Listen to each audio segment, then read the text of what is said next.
71st year of fostering virtuous, competent, and globally competitive electronics professionals.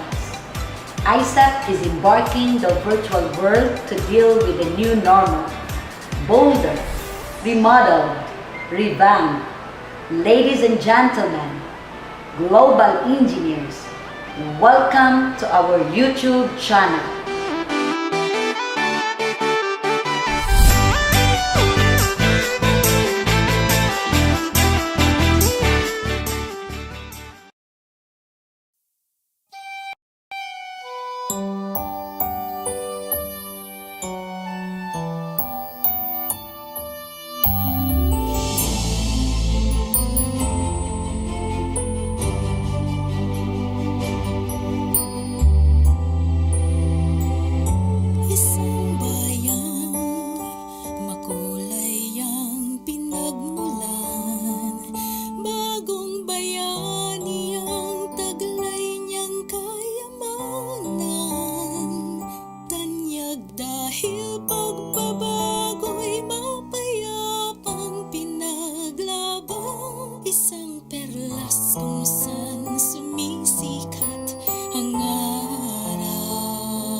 Nakilala ng mundo, katapangan mo at kabutihan ng iyong puso.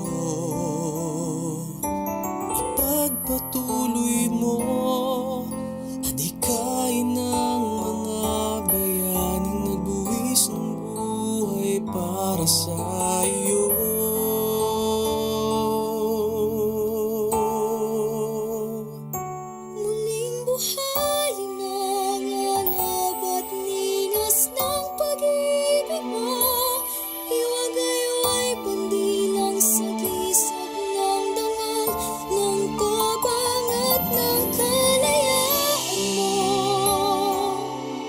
Ipakita sa mundo ang diwang makabayang nasa puso't isip mo.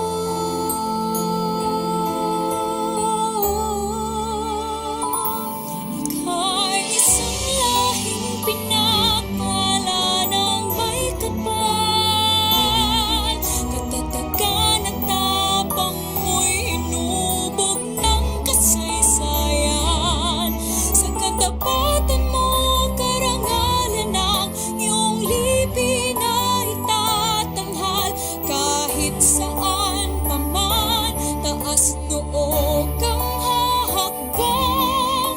Pilipino ka, huwaran ng paglilingkod. Sa mundo'y siyang gabay.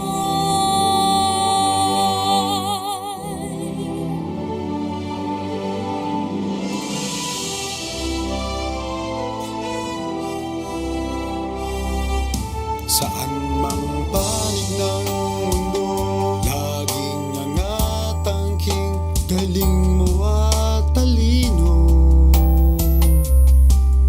At pinatunayan mo sa bayanihan at pagkakaisa'y makakamtang lahat pangarap mo. Muling buhayin ang alab at ningas ng pag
on its 71st year of fostering virtuous, competent, and globally competitive electronics professionals.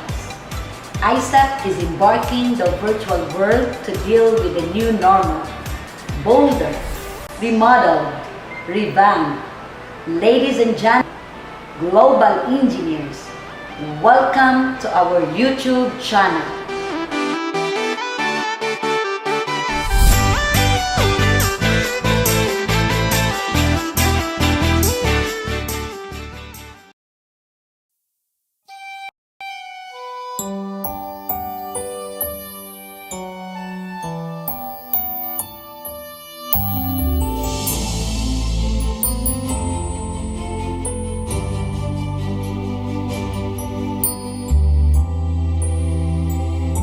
Isang bayan, makulay ang pinagmulan. Bagong bayani ang taglay niyang kayamanan. Tanyag dahil pagbabago'y mapayapang pinaglaban. Isang perlas kung saan sumisikat ang araw.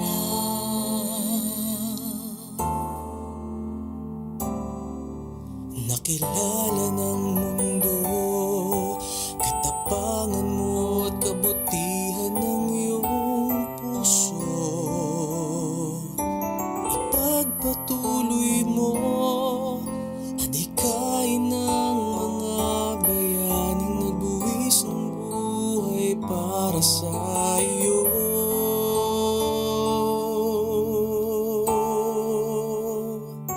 Muling buhayin ang alab at ningas ng pag-ibig mo. Iwagayway pandilang sa gisag ng dangal, ng tapang at ng kalayaan mo. Ipakita sa mundo ang diwang makabayang nasa puso't isip mo.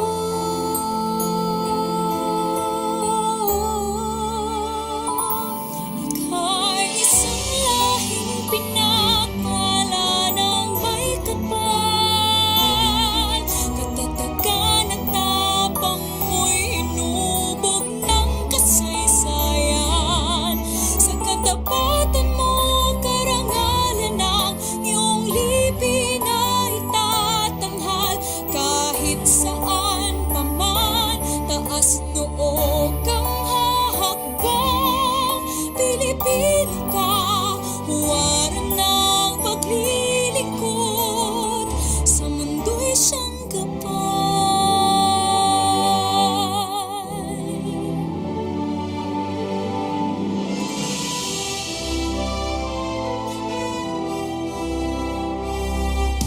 Saan mang panig ng mundo, laging nangatangking galing mo at talino. At pinatunayan mo sa bayanihan at pagkakaisa'y makakamtang lahat pangarap mo. Muling buhayin ang alab at ningas ng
now on its 71st year of fostering virtuous, competent, and globally competitive electronics professionals. IECEP is embarking the virtual world to deal with the new normal. Bolder, remodeled, revamped. Ladies and gentlemen, global engineers, welcome to our YouTube channel.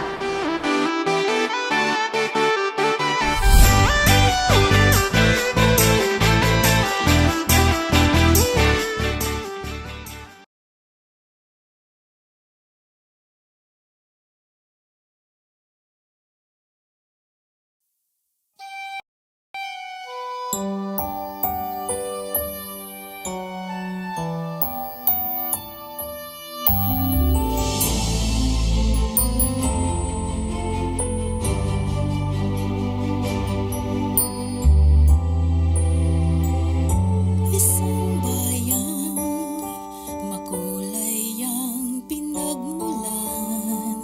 Bagong bayani ang taglay niyang kayamanan. Tanyag dahil pagbabago'y mapayapang pinaglaban. Isang perlas kung saan sumisikat ang araw.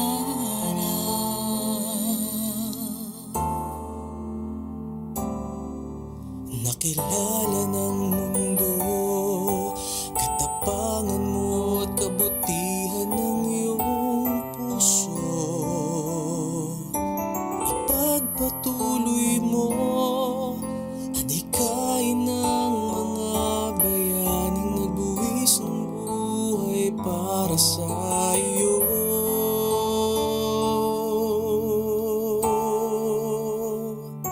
Muling buhayin ang alab at ningas ng pag-ibig mo.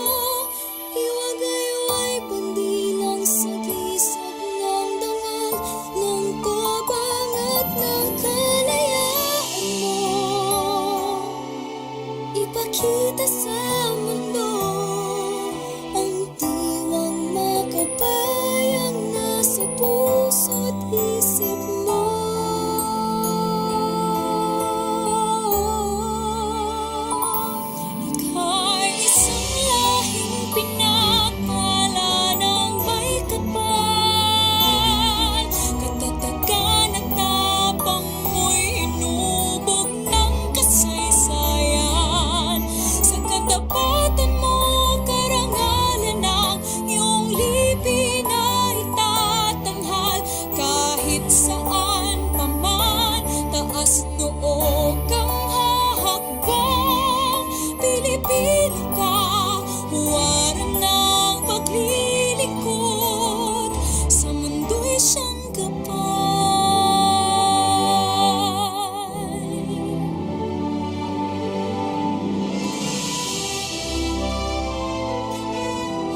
Dear God, thank you for the opportunity to meet together.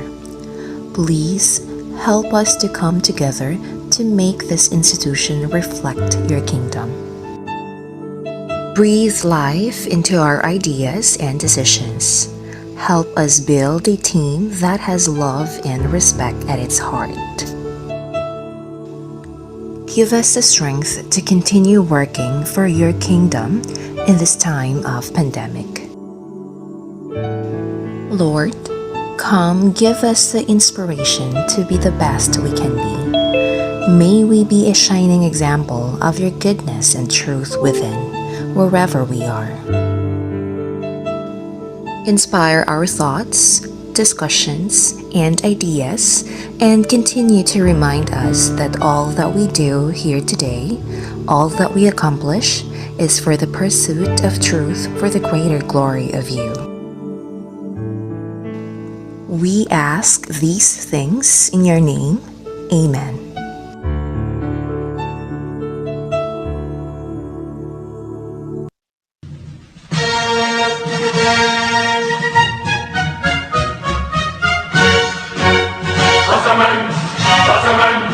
قسما بمن رفع السماء، قسما بمن نشر الضياء، قطر ستبقى حرة تسمو بالروح الأوفياء.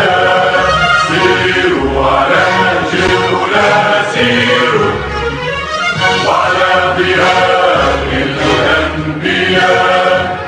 قطر بقلب سيرة عز وأمجاد الهبة. قطر الرجال الأولين، حماتنا يوم النداء، وحمائم يوم السلام، جوارح يوم الفداء. قطر الرجال الأولين، حماتنا يوم النداء، وحمائم يوم السلام، جوارح يوم الفداء.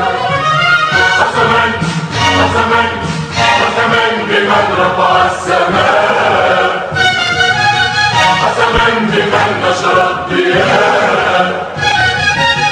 قطر ستبقى حرة تسمو بروح الأوفياء.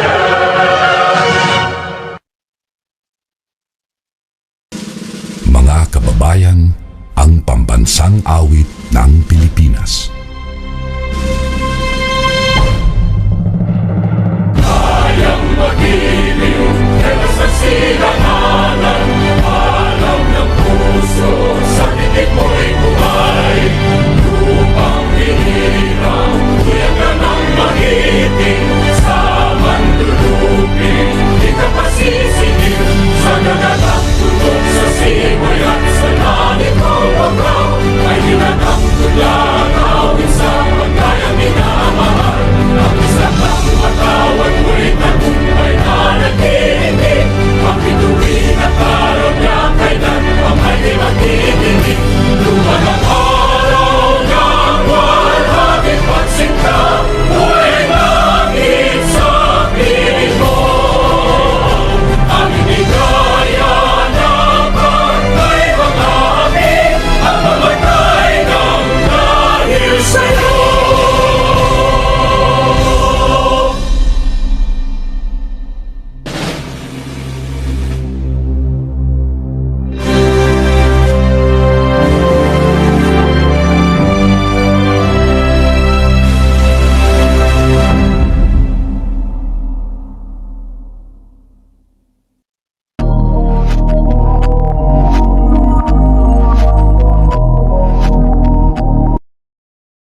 engineers, maayong gabi gikan dire sa Dakbayan ng General Santos. Isang magandang gabi sa ating mga kalahok na andito sa bansang Pilipinas, and good afternoon to our Middle East participants. Good day everyone, I am Bai, your host for this webinar. Happy Purple Day to everyone. Yes, you have heard it right. Today we are embracing the color purple, which is globally recognized as the color of women,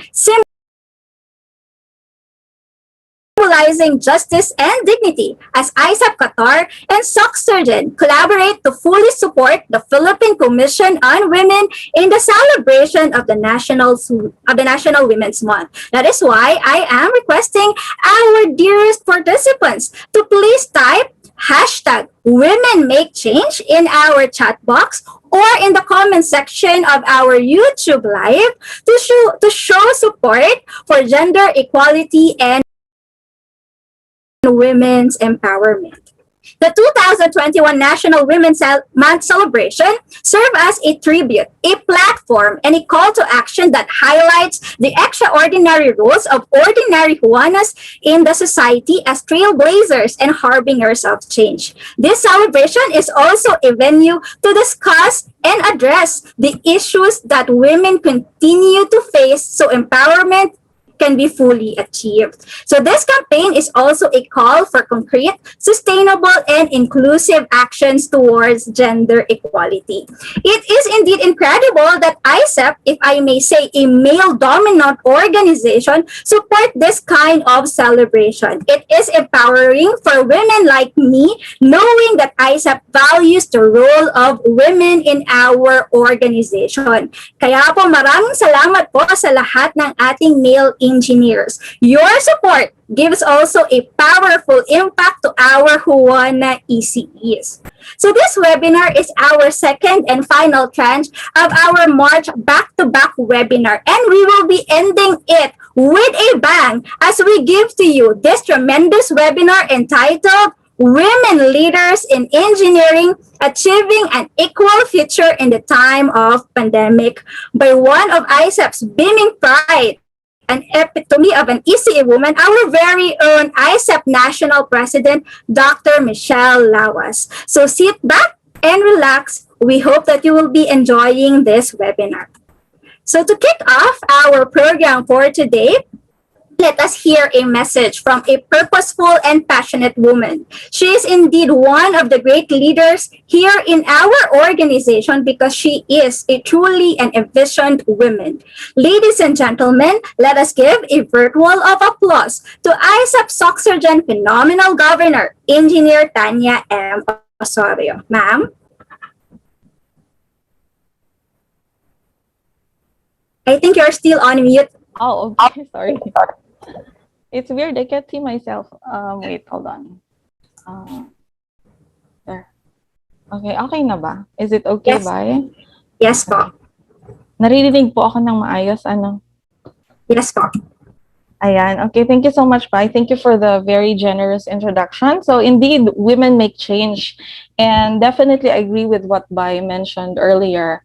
As in, we are ending this collaboration between QATAR and SOCCSKSARGEN with a bang, because we will be giving you, for our final tranche, we'll be giving you no less than the president of IECEP, our dear president, to be the speaker, the resource speaker, to talk about women trailblazing and initiating change in the world or in the profession predominated by men. Okay, so we are greatly honored to have later on, syempre na-mention ko na, it's Dr. Michelle D. Lawas, our dearest president. She will be talking about women leaders in engineering.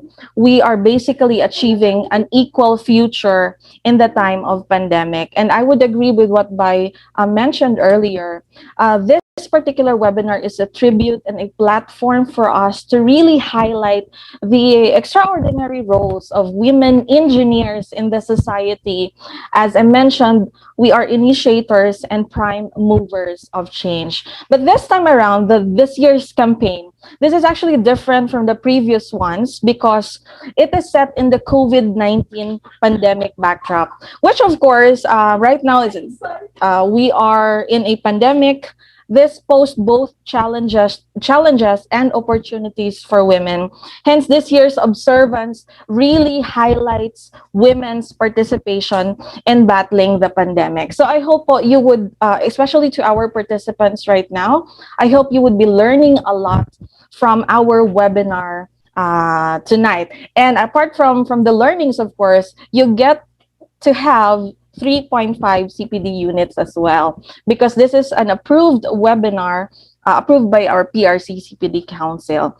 Ayan po. So anyway, before I end my speech, I would like to especially greet and acknowledge the president, the presence of our past presidents, Engineer Ornan Vicente, Dr. May Rose Imperial, Dr. Rosela Reyes, of course, our Secretary General, Engineer Lorilisa Bulayog, and our National Director, Engineer Jovita Chongko. Ayan po, thank you so much for spending your time with us and for joining us right now. Also, I would like to acknowledge the presence of the pillars of IECEP, QATAR, and SOCCSKSARGEN. Thank you po for always supporting our activities. And syempre,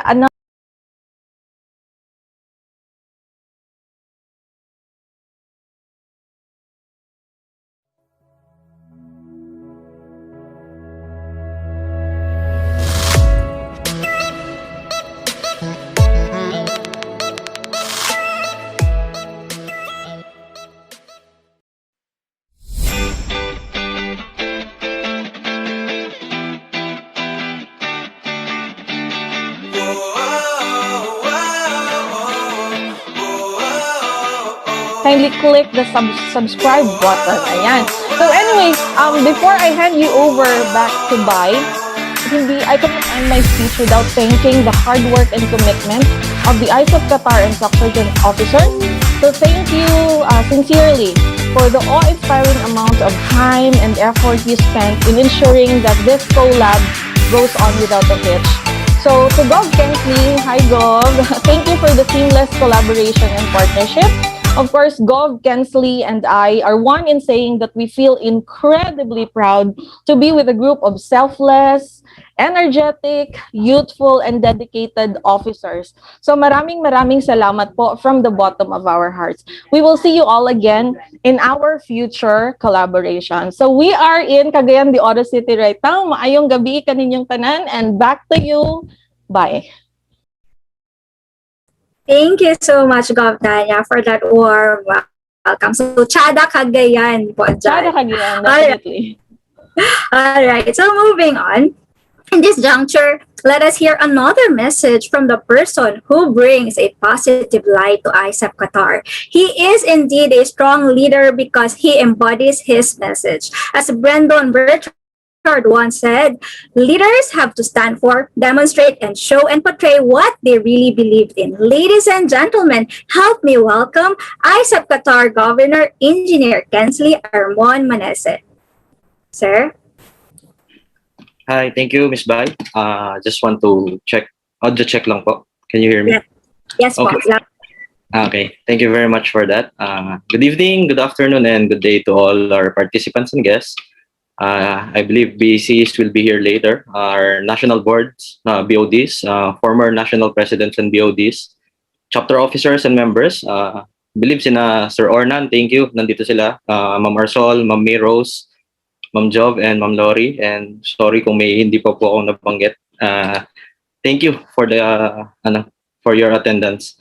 So welcome to the second part of the IECEP Qatar and IECEP SOCCSKSARGEN back-to-back webinar collaboration. So let me just share a quote from G.D. Anderson. Feminism isn't about making women stronger. Women are already strong. It's about changing the way the world perceives that strength. So as we celebrate National Women's Month, let's be reminded how equally important the role of every woman in our society. So from our wives, mothers, sisters, family, friends, colleagues, and to the woman leaders who greatly inspires us and motivates us every day. So I know you're all very excited to hear from our speaker today. So I will not make this message long. Nabanggit na rin naman lahat ni Gov Tanya. And thank you po, IECEP SOCCSKSARGEN, especially Gov Tans, for this collaboration. So let's relax, learn, and be inspired on today's webinar. Thank you very much.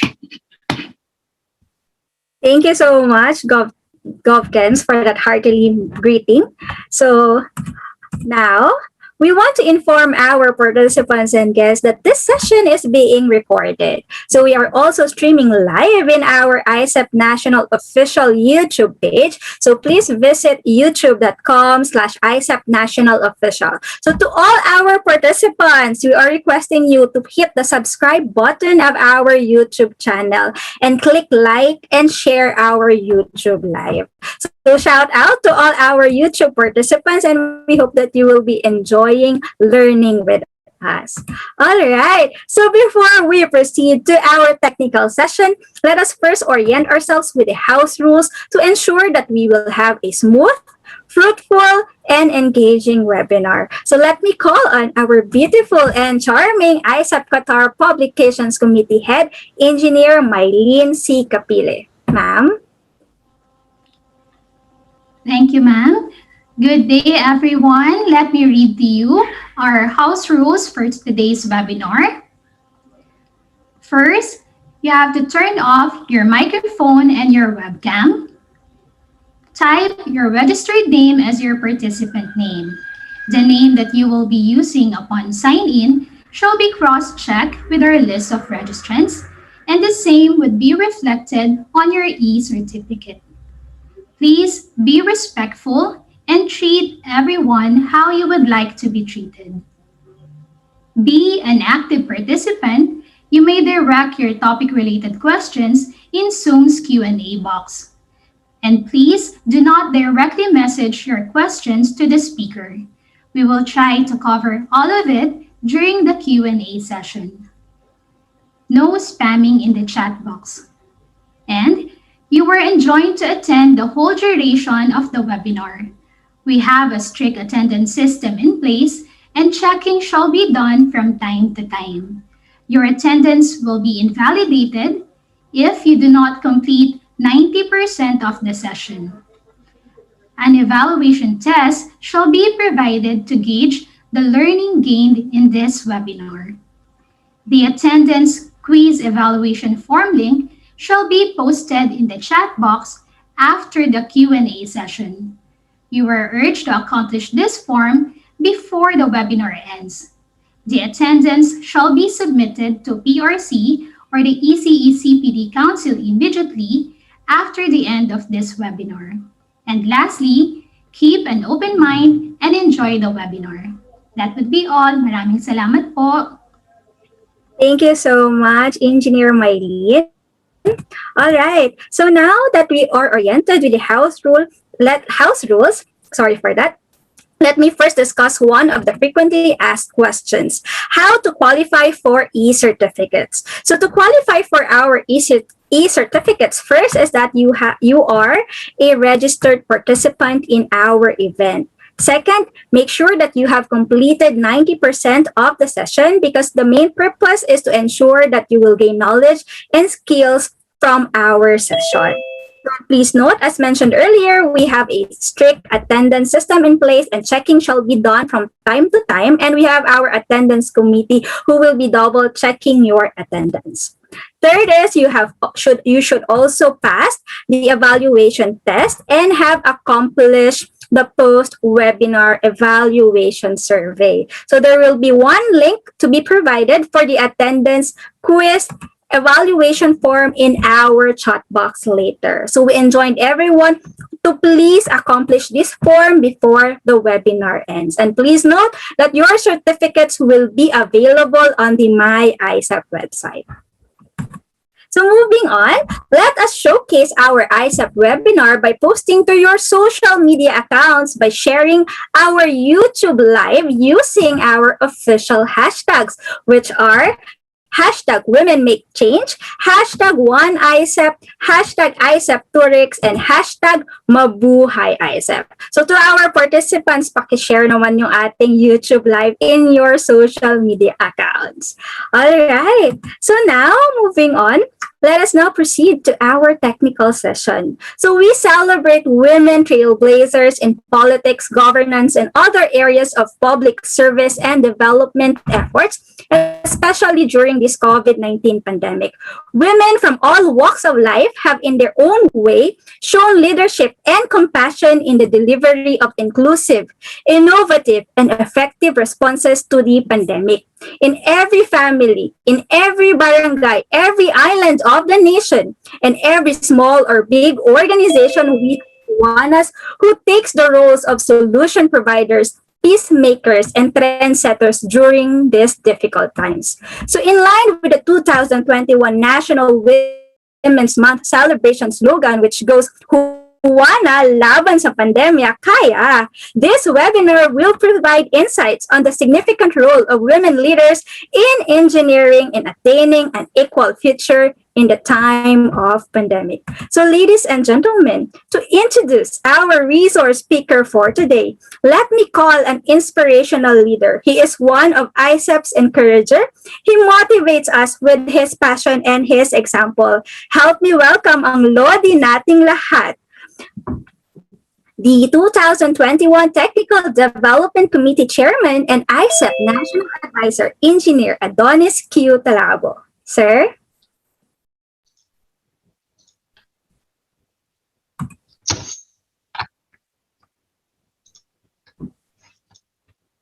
Thank you, Ma'am Bay.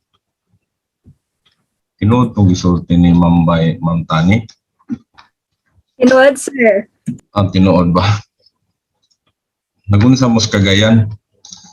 Anyway, may gabi diha, Sir Ornan, Ma'am Arsol, Ma'am Meros, Ma'am Lore, and Ma'am Ju, and of course to our governors, Brad Kens and Ma'am Tani, at saka yung ibang mga officers. Hindi to welcome address sa introduction to our speaker. So, women leaders in engineering, achieving an equal future in the time of pandemic. So, ipatriling ko sana ang speaker natin, pero nabanggit na pala to. So, our speaker is an accomplished academician, accreditor, and administrator whose passion and dedication for education has accorded her the designation of Vice Chancellor for Academic Affairs in Mindanao State University, General Santos City. She has been in the academy for 20 years. May edad na pala to si ma'am. Handling engineering sciences, mathematics, electronics, robotics, and communications subjects, both for undergraduate and graduate courses. She acquired the degree of Doctor of Engineering at Mindanao State University, IIT, MSU IIT in Iligan City, and she earned both her undergraduate and master's degree in Electronics and Communications Engineering at University of Southern Philippines, Davao City. Outside the academy, our speaker serves as a professional consultant on various local and national electronics engineering projects. Our speaker was one of the founding members of IECEP SOCCSKSARGEN chapter when it was constituted in 2009. She was the IECEP SOCCSKSARGEN chapter governor for 4 years, and currently she is the IECEP national president. IECEP national president. Our speaker is a professional electronics engineer rendering a professional services as consultant and contractor of electronics design and installation projects.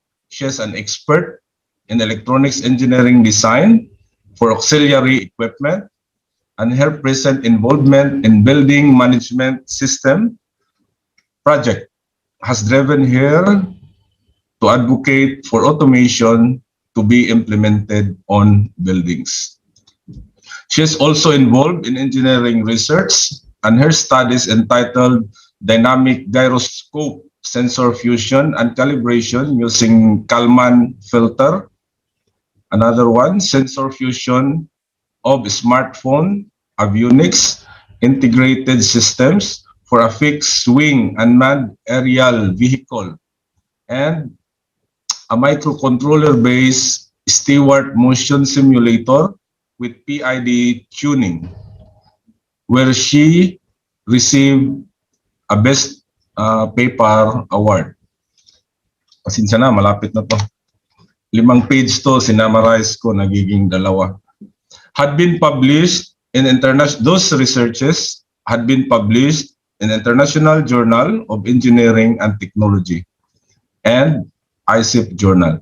The same had been presented in Kuala Lumpur, Malaysia, Phuket, Thailand, and in SMX Convention Center, Taguig, Philippines, respectively.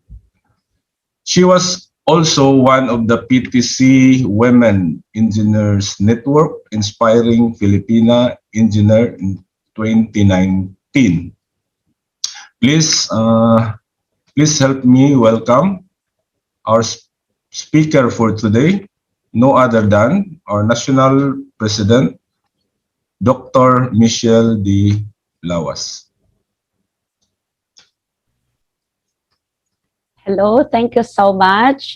Thank you so much, Lodi ng QATAR chapter, Engineer Adonis Talabo, our Philippine Professional Organization Chairman. And with that, thank you for that comprehensive introduction. And before anything else, I would like also to congratulate the leadership of the IECEP Qatar for providing the leadership this year, for the PPO being the chairman, and of course now that is headed by our engineer Adonis Talabo.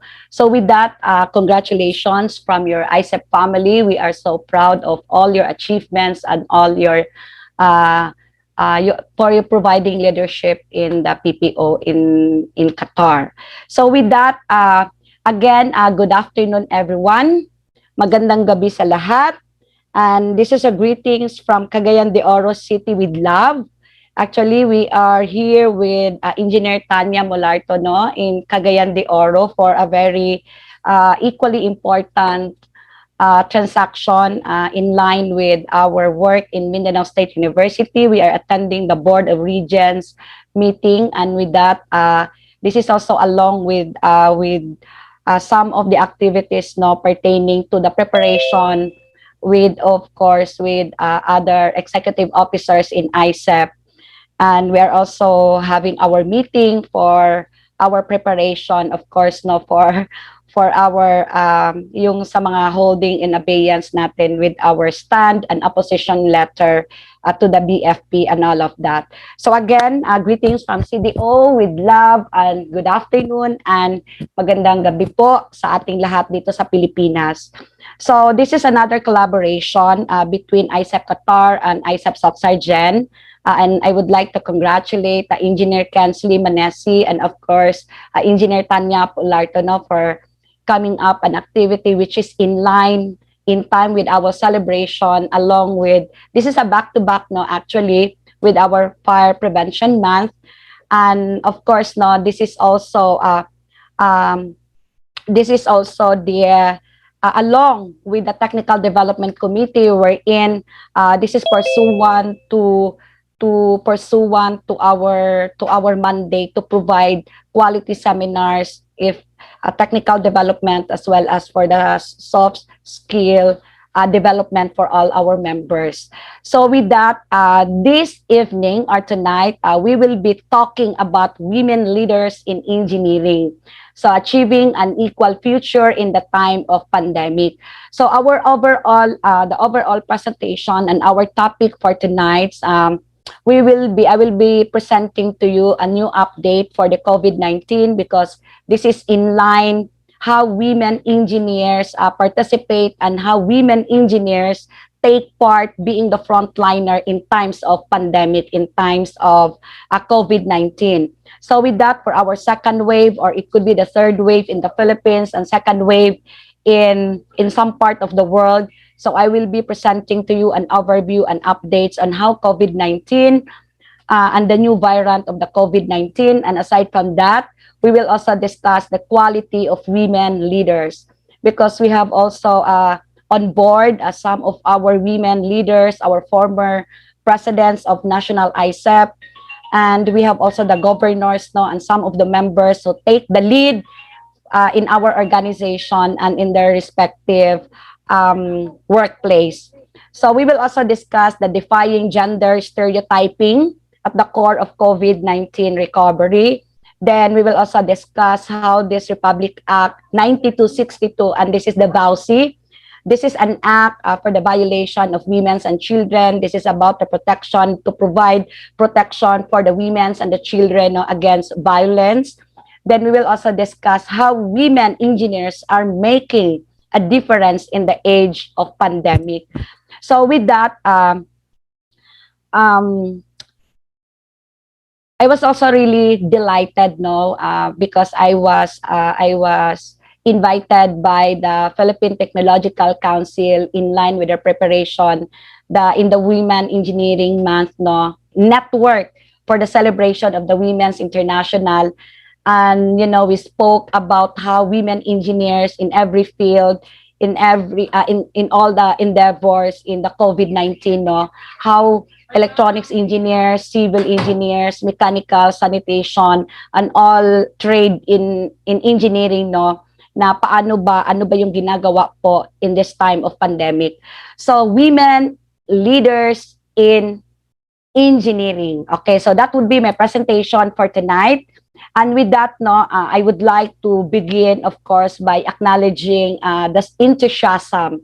This is really the enthusiasm of the Institute of Electronics Engineers of the Philippines, SOCCSKSARGEN, chapter, of course, in collaboration with the Institute of Electronics Engineers, QATAR, for taking swift and steadfast measures to celebrate the International Women's Month, despite the unfavorable implications brought about by the COVID-19 pandemic.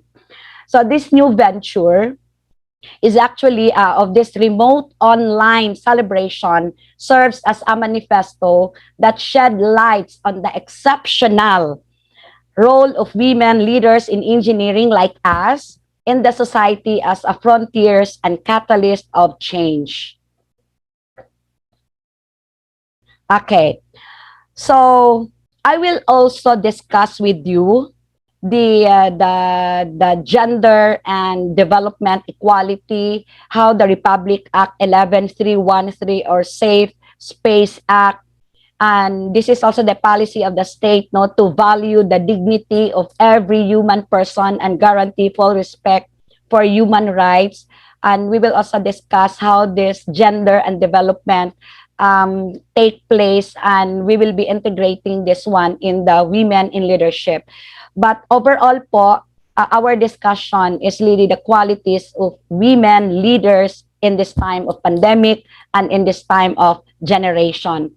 So with that, again, I would like to acknowledge, before I start, I would like to acknowledge the presence of our BECE. Do we have the board of ECE on board? Yes, we do have. And of course, our former presidents, sila Ma'am May Imperial, sila Dr. Rosela Reyes, and of course, Engineer Sir Ornan Vicente, and of course, the governors, welcome to this back-to-back collaboration, achieving an equal future in the time of pandemic. So, alam natin, as the world has dealt with the extraordinary, this is an extraordinary length, brought about by COVID-19 pandemic with indefinite closing of borders, curfews, lockdowns, and other movement restriction, digitalization has come to the rescue. And this is the work of the electronics engineers in this time of pandemic, wherein we have closing of borders, the curfews. So we have come to the rescue as the frontliners in this time of pandemic. So the Institute of Electronics Engineers of the Philippines, at the occurrence of the pandemic, took action as well as to strengthen and facilitate the building of digital bridge in the exigency of public service. So my topic for tonight, this is in line with the theme of the United Nations Entity for Gender Equality and Empowerment of Women, also known as UN, United Nations Women for International Women's Month, that goes Women in Leadership, Achieving an Equal Future in a COVID-19 World. So with this is indeed rationalizes that the theme celebrates tremendous efforts by women and girls around the world in shaping a more equal future and recovery from the COVID-19 pandemic, which I believe is relevant, most notable to us and women as women electronics engineers. But before I proceed with some of the COVID-19 updates, I will share to you some of the Republic Act that supports that provides no support of the violation of against women and children, as well as the policy of the states to value the dignity of every human person and guarantee full respect for human rights. So with that, it is likewise the policy of the state. So sabi nga nila, bakit po may Republic Act tayo in support of our women and children? Bakit wala po tayong Republic Act in support of our men, mga lalaki po?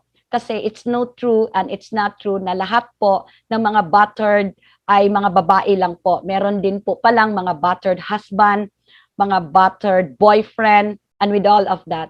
But as the journey of in the protection of our women and children, only the Republic Act 9262 that it will really help and provide protection for our children and for our women. And this policy, this is of course to ensure the fundamental equality before the law of women and men. So the state also, or the Philippines, recognizes that both men and women must have equality, security, and safety, not only in private, but also on the streets, public spaces, online, workspace, and other areas wherein men and women are vulnerable. So we have protection for that, and that it covers with the Republic Act 113 for men and women. So balikan ko lang yung very basic, kasi pupunta din talaga tayo doon sa empowering of women. We have women leadership, we have an equal future with the men. So we really want to strive more to equate or to be at par with our women engineers, because we are dominated by men, and we all know from the very start na engineering profession is really dominated by men. So ngayon, yung mga babae, nakikita natin na talagang nag-a-achieve tayo more, that is at par and even higher, or marami na po tayong mga kababaihan po na naging leaders po, not only in this time of pandemic, but if we try to trace the history, we really have mga achievers na mga women today, even before, and of course, especially in this time of pandemic. So in the gender identity, we have this expression. It refers to the personal sense of identity that is characterized, among others, by manner of clothing, inclinations and behavior in relation to masculine or feminine, in relation okay, to masculine or feminine conventions. So a person may have a male or female identity with psychological characteristics of the opposite sex, in which case this person is considered transgender. So sabi kasi nila in a gender and development, we have this equality, and we have to discuss also not only what is sex and what is gender. So what is the role of men and what is the role of women as to sex and gender. Kasi po may mga different definitions siya, because a mother can be a father at the same time, and a father can be a mother at the same time. So we have also to acknowledge that in the society na we have multiple role in the society, not only men, but I will be equal this time. We have also mga lalaki, no, na sila din yung ginagampanan nila yung trabaho ng mga babae, din yung mga babae this time, ginagampanan nila kung ano yung mga kaya gawin po ng mga lalaki. So with that, bigyan ko lang kayo ng a little background about stalking, about employee, employer, kasi we are all working here, no? Mapa-private, mapa-public tayo, nasa government tayo, or naka-practice tayo. So with that, we have stalking, we have also employee, employer, ano ba yung mga karapatan natin at ano ba yung pwede nating gawin if we have this gender-based, yung mga streets and public, mga sexual harassment and all of that. Malawak po na usapin ito, but I will just limit to how this women engineering leaders this time na naka-achieve talaga ng equal opportunity and equal future in this time of pandemic. So with the stalking, alam niyo ano yung stalking? Yung nagsustalk tayo nga, it refers to the conduct directed at a person involving the repeated visual or physical proximity, non-consensual communication, or a combination thereof that cause or will likely cause a person to fear for one's own safety or the safety of others, or to suffer emotional distress. So that is stalking, no? So akala ko yung stalking po, yung tinitingnan lang palagi yung social account mo, yung social media. Then may malalim pa po pala tayong this is really a combination, and of course of the fear, na mag-create na ng fear yung one's safety and the safety of others. So employee, okay, tayo ito. So it refers to a person who is who in exchange for remuneration agrees to perform specified services for another person, whether natural or jurisdictional, and whether private or public, who exercises fundamental control over the work, regardless of the term or the purpose of this law, and duration or agreement, regardless of the term or duration of agreement, provided that for the detailed of an entity under subcontracting or secondment agreement shall be considered an employee.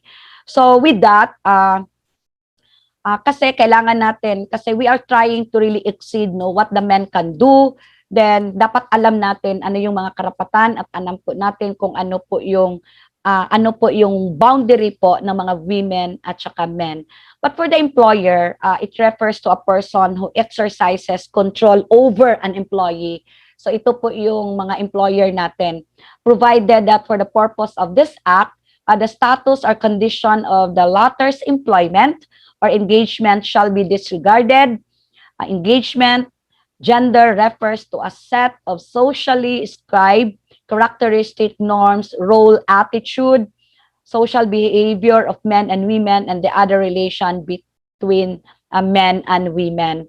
So with that, this act, it really constitutes the gender-based streets or public spaces, sexual harassment, and those performed in buildings, in schools, in churches, in restaurants, sa malls po, may mga public washrooms tayo, sa bars, internet shop, cafe, public markets, and any transportation terminals or public utility vehicle, no? So we are protected with that. So ito lang yon. That is just a reminder na may batas po tayo para po maproteksyonan po tayo sa lahat po ng mga minention ko, like in stalking, like in yung mga sa employer natin, sa employee natin, and all of that. So in point of fact, the United Nations Women holds the belief that women brings to the table irreplaceable contributions to decisions, policies, and law that are inclusive and beneficial to all, and this can pave the way for a better, more peaceful world for all. So this is the point of view of the United Nations Women, irreplaceable contributions to decisions, policies, and law. So the UN Women cited that several countries run by women as presidents or prime ministers have successfully lowered or even controlled COVID-19 contamination among their constituents. Okay, so among them we have Finland, we have Germany, we have Iceland, we have New Zealand, and Slovakia. The women leaders of these countries initiated rapid, decisive, and effective national responses to the pandemic. Okay, those are just a few of the countries, leading countries, that the women provides leadership in initiating against our COVID as a national response, no, of the pandemic. So before I proceed to my discussion on the initiative taken by women electronics, ano ba yung pinagagawa po ng mga babae, ng mga electronics engineers to combat the COVID-19? Allow me first to tackle the updates no coronavirus. So ano na ba yung situation? Ano yung COVID-19 updates natin? So as of March 19, ito po yung last na Google natin ito. So we have a national data coming from our Department of Health.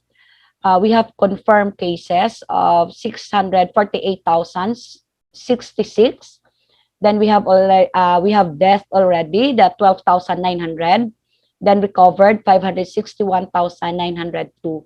So as we have the cases for the national overview. So have based on the Department of Health tally on March 19. So the top regions now with numerous cases, no, we have we have National Capital Region, our NCR. Then we have the Regional 4A, Calabarzon. Then we have the Region 7, the Central Visayas. We have Region 3, Central Luzon. Region 6, we have the Western Visayas. So this is based on the DOH. Then we have also the top provinces and cities na may mga cases na po tayo. We have one is the Quezon City, the city of Manila. We have also Cavite. We have Laguna, and we have Rizal. Then in the global scale, we have March 18 ito, we have confirmed cases 121,882,440. Confirmed ito na positive. Then we have death of around 2,692,806. Then we have recovered of around 69,333,000. Okay.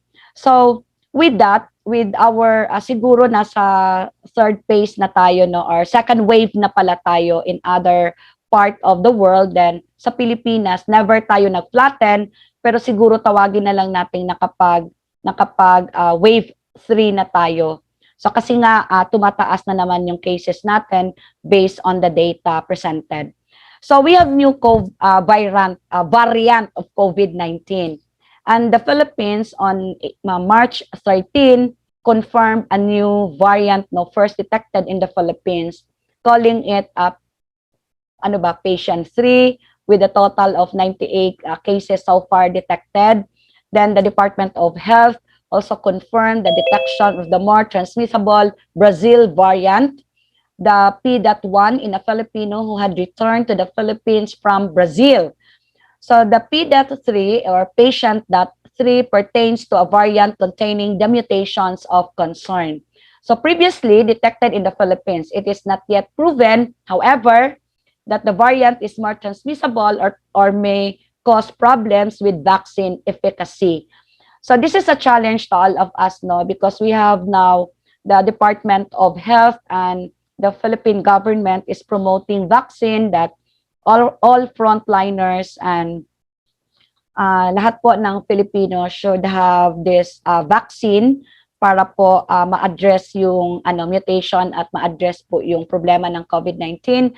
But up to this time, based on the conduct of the research, that 80% of the Filipino doesn't want to have vaccine. I just don't know with the effect or the reason, financial reason, or the effect of the vaccine, no? Perhaps maybe because of the financial implication of this vaccine. But nevertheless, yung po natin, ang Philippine government po natin still have to carry out this program for all Filipinos to really have this vaccine na talagang ma-vaccine tayo to secure our Filipinos Okay. So we can now proceed with the qualities of women leaders. Ano ba yung mga qualities ng mga women leaders? You can disagree with me or you can agree with me, but you can raise your question in the chat box, no? Kung pwede pong pwede. But I am limiting to 8 lang siguro yung i-present ko kasi na I will not take your Saturday that long kasi nga dapat yung iba siguro dapat nasa labas, but this program is around 6 p.m. to 8. So siguro tapusin natin ito ng hindi talaga siya 10 pala, 6 to 10 pala sabi ni Tani dito sa gilid. But while closing, okay, the qualities of women leaders. While closing, the gender inequalities still has a long way to go. Being a good leader takes some ability and professionalism, and for women in these leadership roles, the position may be even more intimidating. Women leaders often need to prove themselves in another piece than their male counterparts and work harder to gain the respect of their peers. Okay, ulitin ko po. While closing, the gender inequalities still has a long way to go. Kahit na may Republic Act 9262 na tayo, may Republic Act 113.13 na tayo, being a good leader takes some ability and professionalism, and for women in these leadership roles, the position may be even more intimidating. Women leaders often need to prove themselves in another piece than their male counterparts and more harder to gain the respect of their peers. Okay. So, let me share to you the 8 qualities every powerful, I am using the powerful female leader possesses according to the Young Entrepreneur Council's of Forbes. Okay, strength. Okay. First of the 8, strength. Powerful women leaders have the strength to take risks, learn from failure, deal with criticisms, insults or stereotypes, and the courage to fight for what they believe in and to never give up no matter how hard a challenge is. Being a female leader is a male-centric industry. In a male-centric industry, requires the strength and confidence to deal with every obstacle or impediment. We need to be strong, to believe in ourselves, even when people around us don't, and inspire others to do the same. Having confidence is not about bragging or showing off, but about not compromising your abilities and creating a culture that values your input. We can learn to cultivate confidence in your own abilities by actively seeking out and responding to feedback, taking on tough assignments, and excelling at them. So it is not easy to become a leader, a female leader, because you really have to possess one of the powerful qualities of being a leader. You should have strength. Second, you should perseverance. Okay. Women leaders need to understand the fact that there is nothing within the biological gender that makes them less patient or less suitable for unpredictability. It's all up to the specific individuals and their ability to learn and reach their goals despite the uncertainty around them. Every person is unique and everyone has their own strengths and weaknesses. As a leader, you are going to come across challenges and sometimes things won't go according to the plan. Okay, again, to become a female leader, you must possess this powerful qualities of a leader. First, you have the strength. You have to excel in all assignments, tough assignments given to you. You have the perseverance. You have to understand the fact that there is nothing within the biological gender that makes them less patient or less suitable for unpredictability. Okay, so with that, it is really a challenging, being a woman, very challenging role, no? Kasi nga, not only a mother, you have to provide for your children, you have to provide pag-aaruga to your children. Then not only that, you have also to report to the office and have this work to become really an empowered woman. Because we need to create, or we need the ability to create women an empowered work environment. So with that, meron double standard po kasi tayo. We have this notion na if you are a man and if you are a woman, so dapat ganito yung ginagawa mo, ganito yung trabaho mo, yung babae po, ganito lang po kasi ito po yung nakasanayan. But this time, not anymore. Because the women has the ability to really create a women-empowered work environment, just like what we are doing right now. So, in the world of engineering, in the world of engineers now, wherein we are dominated by men. But this time, if you try to look at the demographics, when we say the demographics of our siguro yung generation natin in the 50s, 60s, no? Siguro andoon pa yung dominated talaga tayo ng men. Dito tayo sa 40s, sa 30s demographics. If you try to evaluate, if you try to have this data or the scale, no, ng natin engineers, marami na pong mga babae, equal na po. Because if you try to evaluate now the universities and colleges offering College of Engineering or offering engineering, noon po, even mechanical engineering, may mga babae na po. But for the civil engineering and for the electronics engineering, no, attractive talaga yung course natin doon sa mga babae.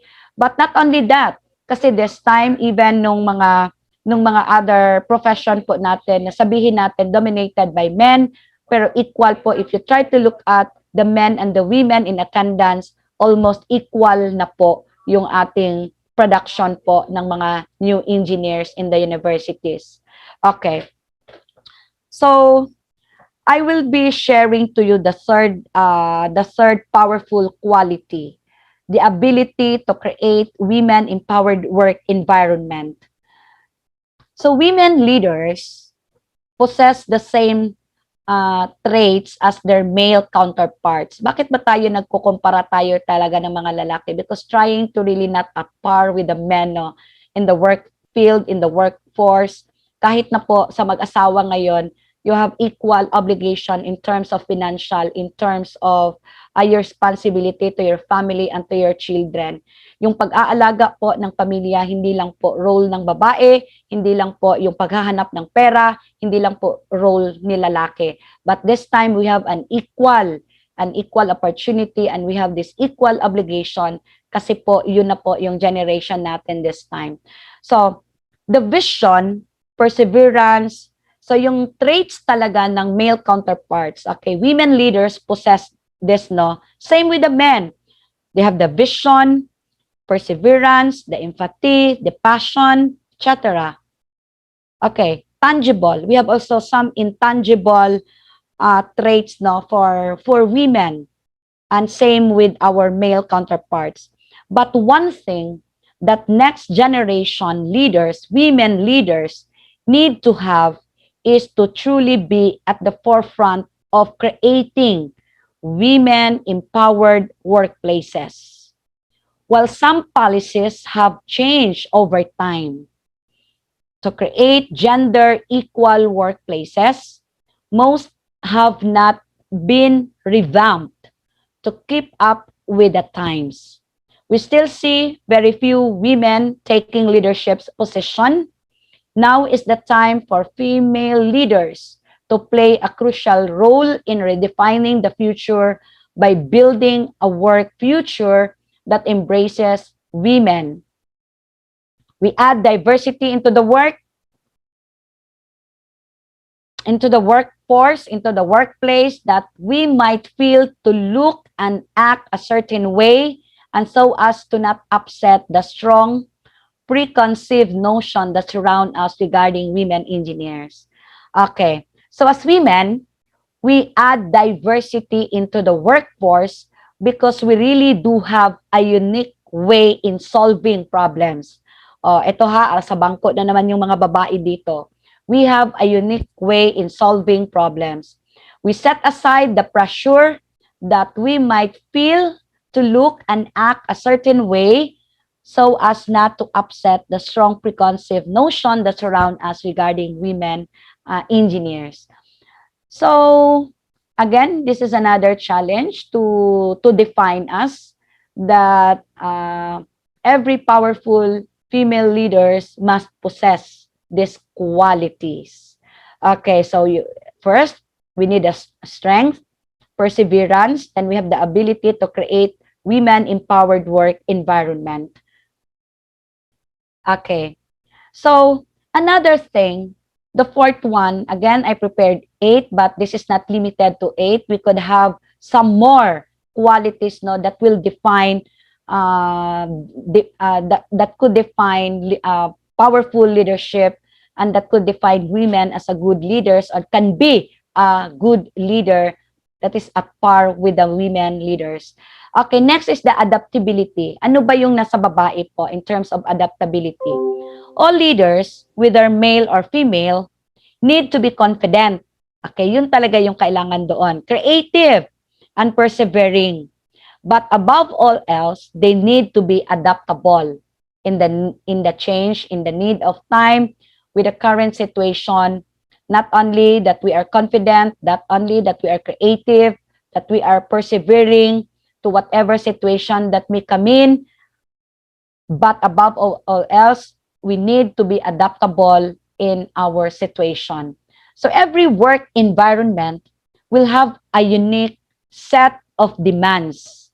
Every work environment will have a unique set of demands, and those demands will continue to evolve as our technology, workforce, and clients' needs do. Today's leaders need to be able to answer whether these changes and wield them to their advantage. Okay, since we define that all leaders are not only men, but as well as female, no, that we really need this confidence, this creativity, this perseverance, and also this adaptability, no. we have to that in every environment we'll have a unique set of demands. In every situation we have that, and these demands will continue to evolve. Okay, again, with our technology, with our workforce, clients' needs, marami pa pong iba yan. Then the leaders of today need to be able to weather these changes and wield them to their advantage.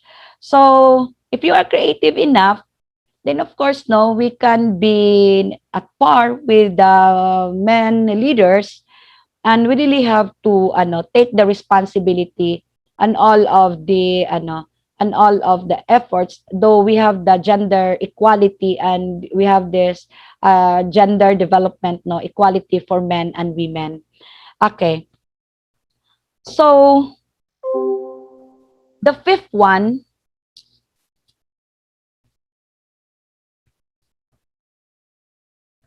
knowing how to ignore bad advice. Knowing how to ignore bad advice. Ano ba ito? Being able to ignore bad advice constantly makes the difference for women leaders.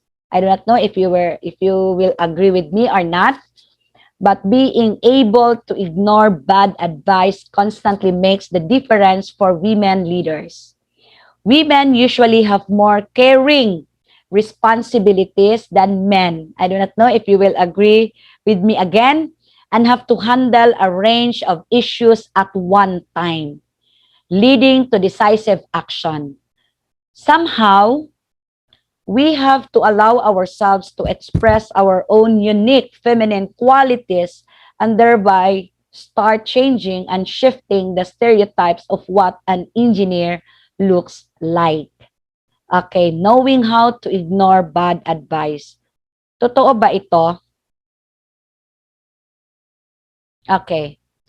So I guess you can type in your question now in our chat box for if you have some queries or disagreement of my presentation. Okay. So the next thing, the grit. Okay. Grit is the perseverance and passion to achieve your long-term goals.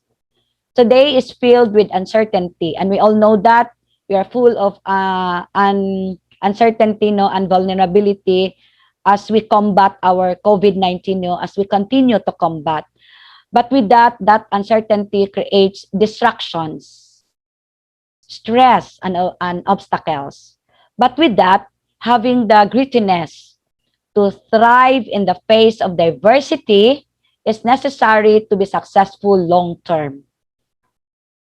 A good leader needs to not be able or to be an expert in their field, but to see the broader perspective and apprehend the role in the rest of the globe.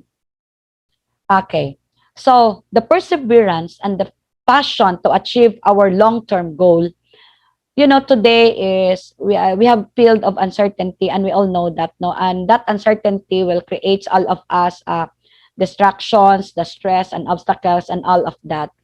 But we have to face all these adversities, and this is very necessary to be successful long term. Then we need to believe that change is possible and worthwhile. We need to believe that change is possible and worthwhile, and be able to convey that message to others in a way that has significance and substance. Then aside from grit, the best qualities in women leaders are that they inspire trust. They can paint a picture of the future, and they can lead others through change. And we have witnessed, and we already witnessed with our great leaders, women leaders, no, about these qualities for women leaders, no, that they inspire trust. They can paint a picture of the future, and they can lead others through change by inspiring, by thriving and facing the face of adversity, no, in this time of uncertainty. So we have that. Women, we have that. Okay. Knowing also how to ask. Okay. One of the qualities, the powerful quality one of the qualities of a powerful women leaders, we know how to ask questions. Women in particular often struggle to really claim their worth in an organization. Okay ha? Women in particular often struggle to really claim their worth in an organization. Like we say, this is an IECEP organization, but I guess this time it's not true already, no? And shouldn't shy away from opportunities and conversations that allow them access to resources and opportunities to propel them forward. So with that, perhaps some of the organization and some of the, like in the community of, I will just give you an example with a community where I work with, no, in the Mindanao State University and all of that. Being a women leader in such organization like MSU, no, that we are dominated by men. Of course, we are dominated by men, and we are also dominated by, the concept of and the thinking of that women are treated as the second, okay, sabihin natin mga second citizen talaga. But we really have to strive and we really have to face all this adversity, no, to really come up and to really achieve our long-term goal. And being a leader in a community like this is not easy. We really have to strive more, and you have to work well. Dapat your worth and of course, no, the best qualities and your best qualities, no, leaders that you can really inspire trust, and you can paint a picture for the future, and you can provide leadership for the entire organization, for you to be in and for you to be given an opportunity to lead in a community like this. So sabihin man natin na we have the Republic Act, no, of the Gender and Development, and our government is promoting that, and all organization is also promoting that, na we have na equal po, wala na po tayong parang si babae si lalaki, we have this equal opportunities and all of that. Pero we cannot, hindi po natin ma-generalize po lang lahat, because we have really an organization wherein dominated talaga siya ng men. Then we have also countries na dominated siya ng men. Napakahirap po mag-excel po ng mga babae leaders, ng mga women leaders natin in some community. But what is important is we know how to ask, no, and we know how to claim our worth in an organization and our contribution to our organization, and we can also access and resources and these opportunities to propel them forward. Okay, so powerful women know how to ask for what they want and need to be successful. Inquisitive po, dami po mga pinagdadaanan, hindi po yung sige-sige na lang. Then instead of falling victim to the situation or waiting for someone to see barriers, no, and remove them, then women must be empowered to take charge of the situations themselves. Then those who will be the most powerful in the room.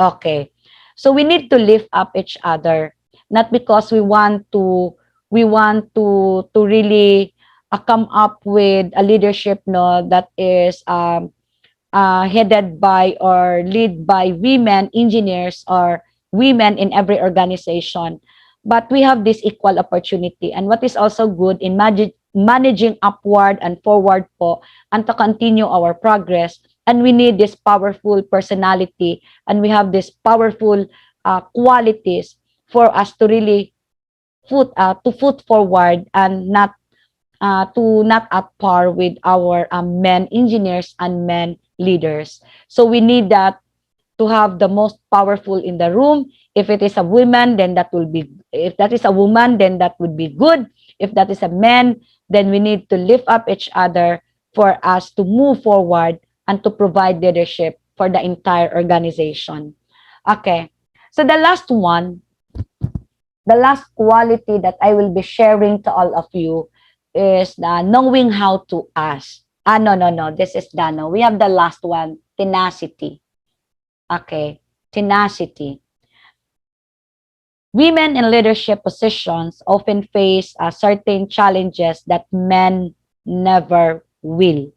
Many are family-oriented, unhappy personal events like pregnancies and maternity leaves and deemed by some damaging to momentum in the workplace.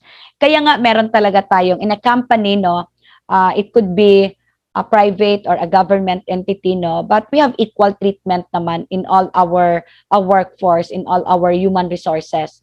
I have known a company, a private company, that they don't want most women in the workplace kasi nga yung mga babae is nabubuntis, nagma-maternity leave po, at saka deemed to some damaging momentum in the workplace. So this is something ironic in the workplace na ayaw namin ng babae dito in that specific position kasi nga we don't want the operation of the office or the operation of the company be hampered because of this maternity leaves and because of this other activities of women na nagda-damage po siya ng momentum in the workplace. So for these reasons, it's especially important for female leaders to demonstrate both confidence and determination. And extra responsibilities are not justification for setting aside women leaders under some pretense and they are delicate or distracted. So with that, rather they serve as testaments to the weights we can carry and our ability to act as leaders in all facets of life. Okay, for example, in a workplace, pag may problema po kung nilalagnat po yung mga anak natin, kung may problema po sa school yung mga anak natin, it is always the mother who will run after to their children. Because it is the primary responsibility of a woman aside from being in the workplace, aside from being an employee or being in the workplace for whatever work or like in an organization, position in organization such as this.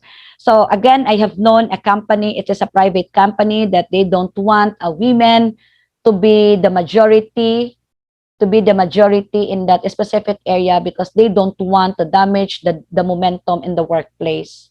So that is very distracted on the part of the women, wherein we could give a service and we could give equal service and skills na yung pwede din ibigay equal po doon sa mga lalaki. But because of that constraint and because of that siguro mindsetting yan siya, so we are limited and but perhaps we can also serve in many ways, in many activities, just like in MSU. You can see that most of the leaders and most of the administrators are women because women serve testaments to the weight we can carry, and we have this ability to act as leaders, even we are a mother, even we are a wife, we are a friends, diba, in all facets of life. So that's one of the thing na pwede talaga nating maipagmalaki na we have these qualities. That is why we became a powerful leaders in an organization or in a society or in a community where we are in.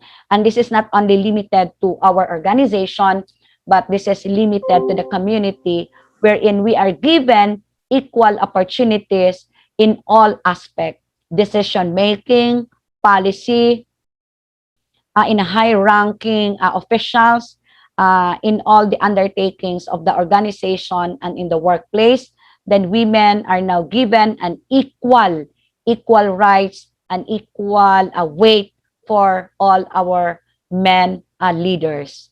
Okay, so we want to defy that gender stereotypes. I-define natin yan at the core of COVID-19 because this is all about our role, the role of the women leaders in times of COVID-19 at the height, at the core. So hopefully this is the recovery. because we want to claim no that hopefully this 2021 is already our recovery year. But it's not what is happening this time. Kasi nga, sabi ko kanina, parang nag-third wave na tayo, and we have this new executive order coming from Malacanang na we have to open no more swab testing, no more locking of borders, and we can parang wala na pong limitation. The mobility is now open for everyone, for cities to cities, from province to province, and all of that.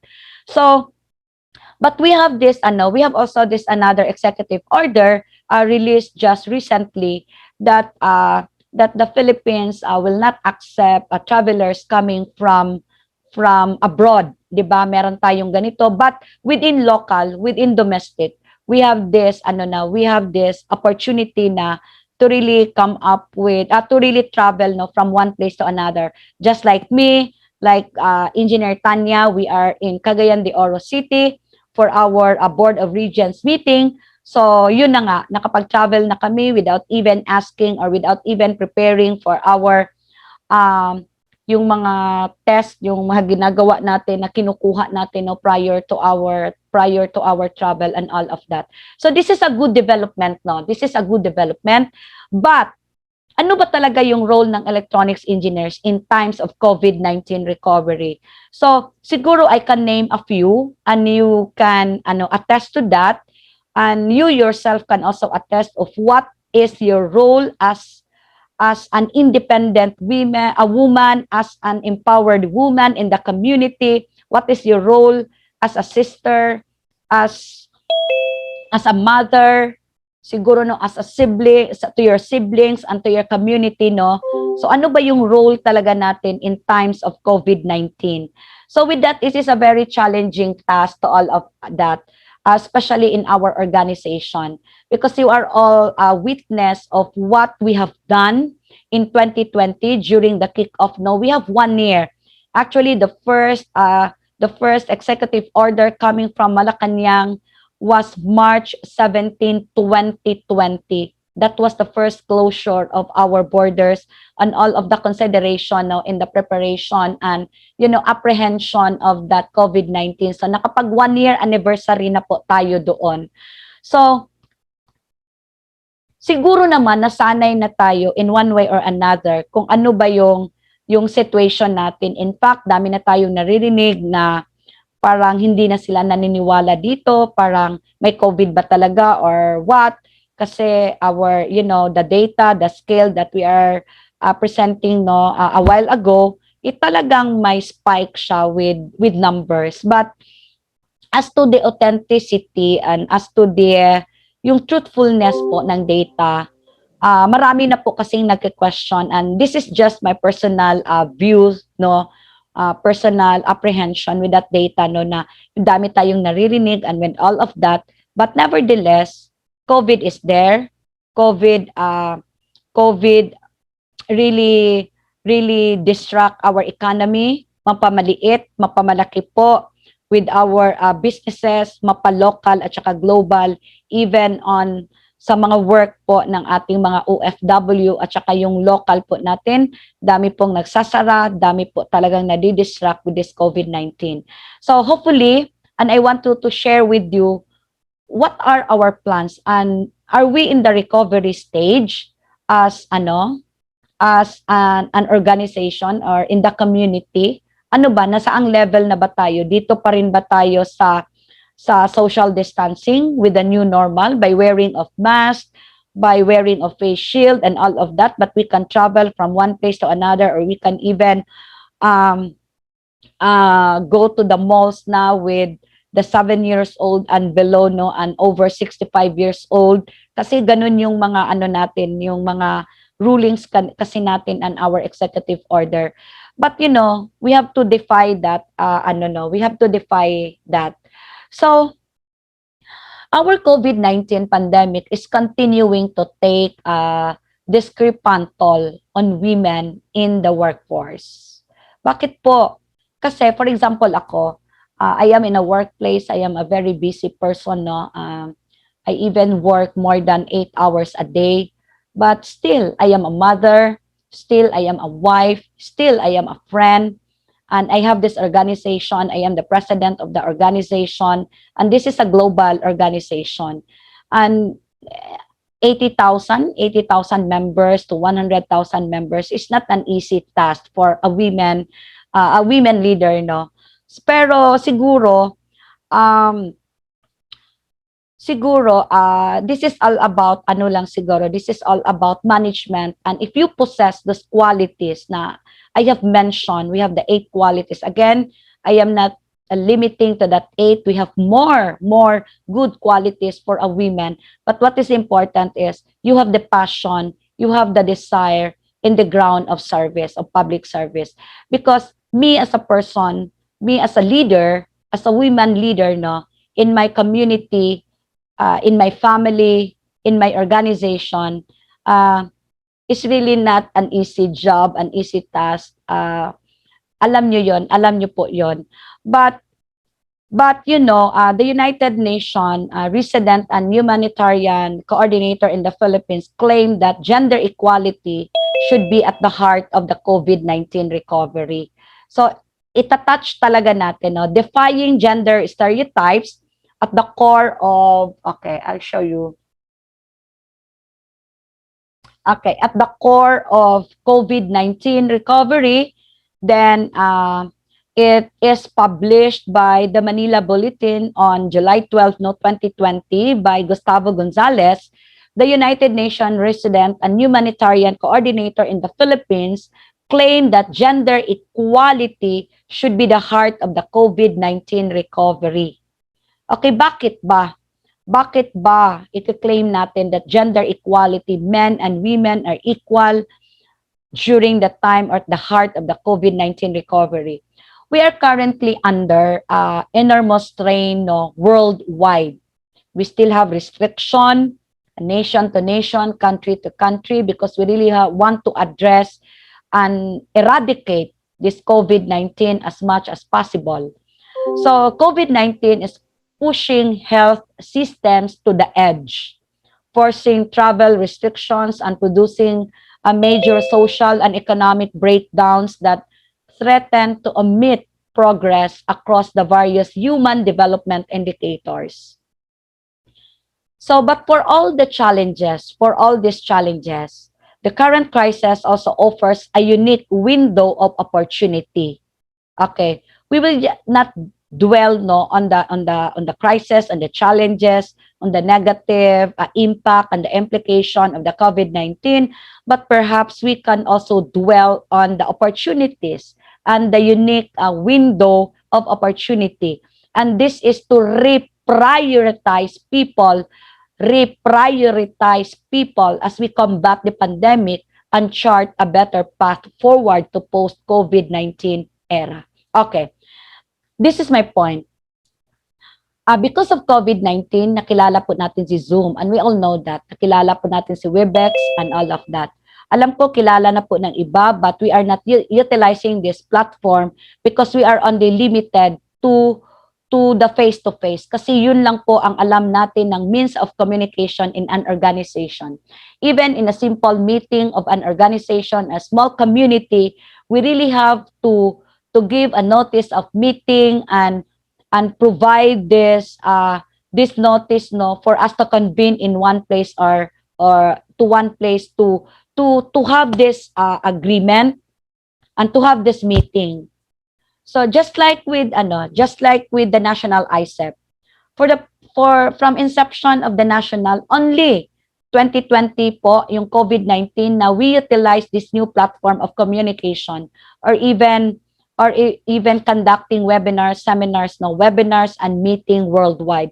Alam nyo ba na we have this, it opens a lot of opportunities and unique opportunities for all of us because communication is just a Zoom away, is just a Webex away. All we need is, we need this internet, yung kailangan lang po siguro natin yung technology natin to support this new platform. So this is a challenge to all of us during that time. But this time parang sa tingin ko, adjusted na po lahat. And even siguro babalik na po yung face-to-face natin. But we cannot forget na minsan po tayong dumaan po sa year of Zoom, parang Zoom meeting po natin. And we will always consider this as one of the platform aside from the face-to-face. So, ito po yung maganda dito. This is a win-win situation. We don't have any collection of money this time because of the restriction. Kaya nga, medyo maraming nagka-problema economically, marami pong closure of jobs and all of that.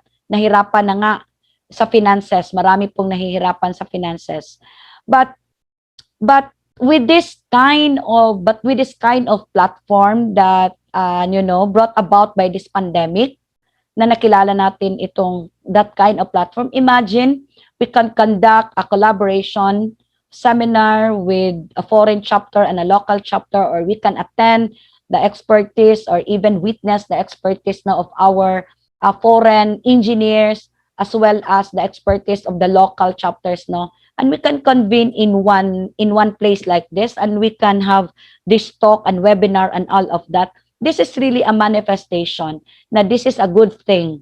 This is an opportunity of this COVID-19. So, we also prioritize, people also prioritize as we combat and chart a better path to forward for the post-COVID-19. No? Okay.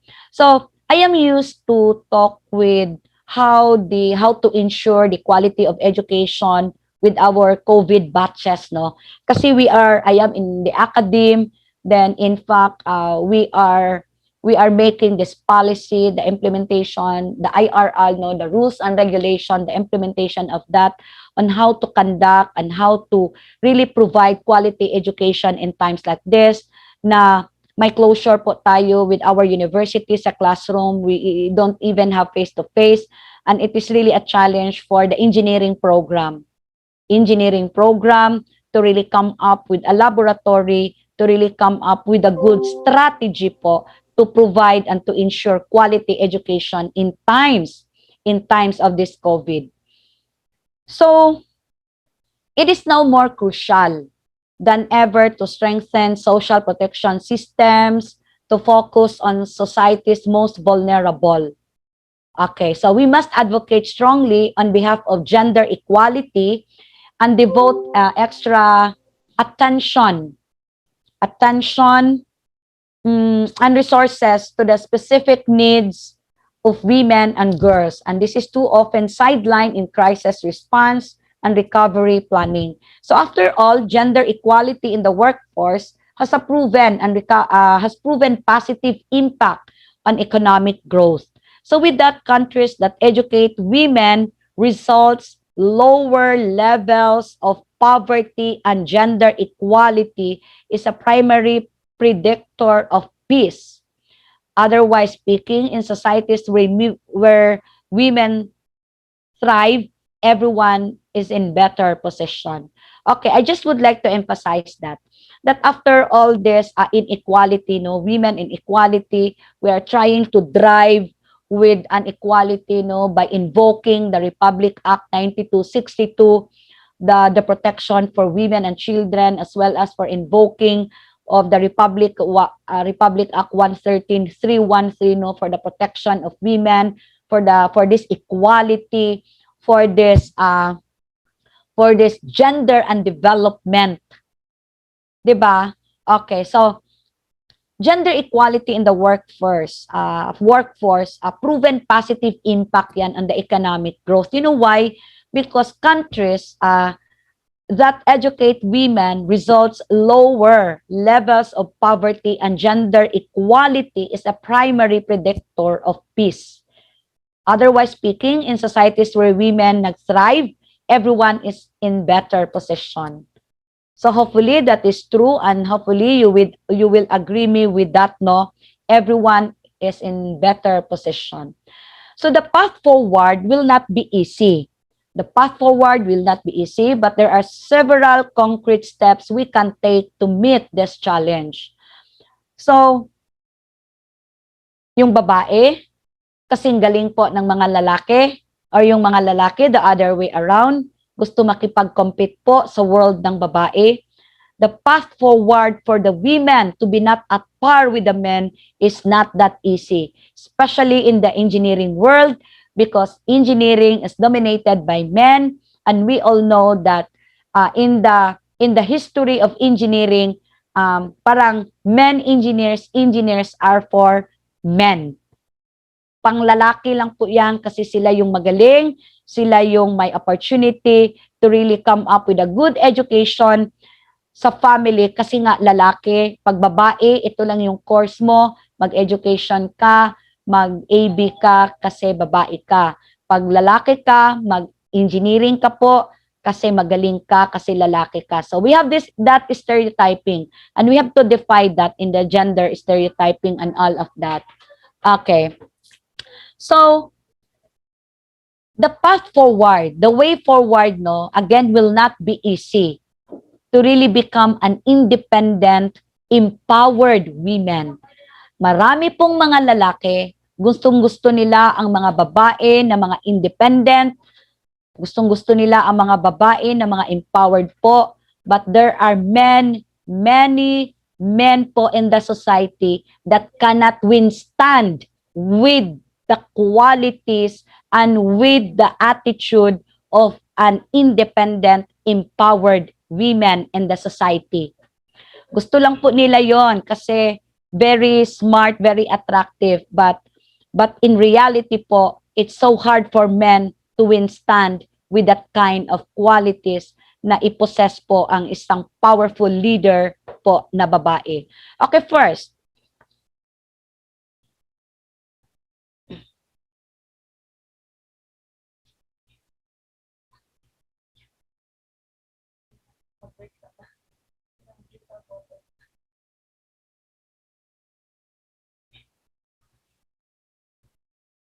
okay.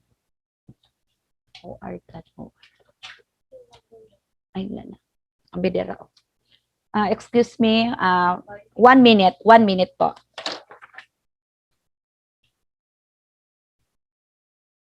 Okay, done. Okay. So, proceed po tayo. So, the path forward for that, again, is not easy, but we can integrate the needs of female health workers into every aspect of the response.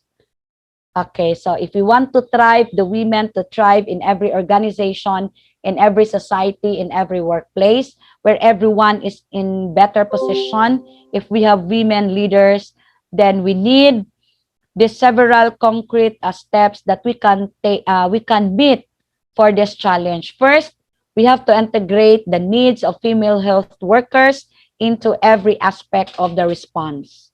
Second, we can reinforce protections against domestic violence through hotlines, services, and law enforcement. But we have Republic Act on that, acting on that provides protection for the men and women, no? And in fact, our government is very proactive in the support of that Republic Act 9262, and that is the VAUSI, and we call them VAUSI, violations against women and children. Okay, yun. So we can reinforce protection against them because there are some places, because there are some nations until today na there are domestic violence for women and for children. And not so much for men, no? Kasi we still don't have any Republic Act, no, in the protection of the domestic men, no? Bakit wala? Because most of the violence will come across with this men and women in our society. Okay, so we can also incorporate women-focused social protections into bailouts and stimulus packages. We can incorporate women-focused social protections into bailouts and stimulus packages. Okay, so with that, strong women leaders, no, if there are women in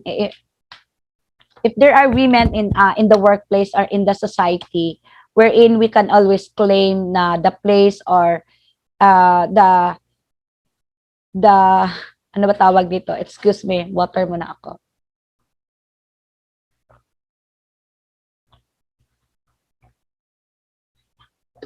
Dili. Okay. So this is one of the path forward, no. Now we claim na this is not it is not an this it's not really easy for the women to take the lead. Kasi in a community wherein they consider a women as a second option or second citizen, it's really very hard for us to really take the lead over the men. Kasi nga, tingin talaga nila sa mga babae. Meron we have so many articles for that.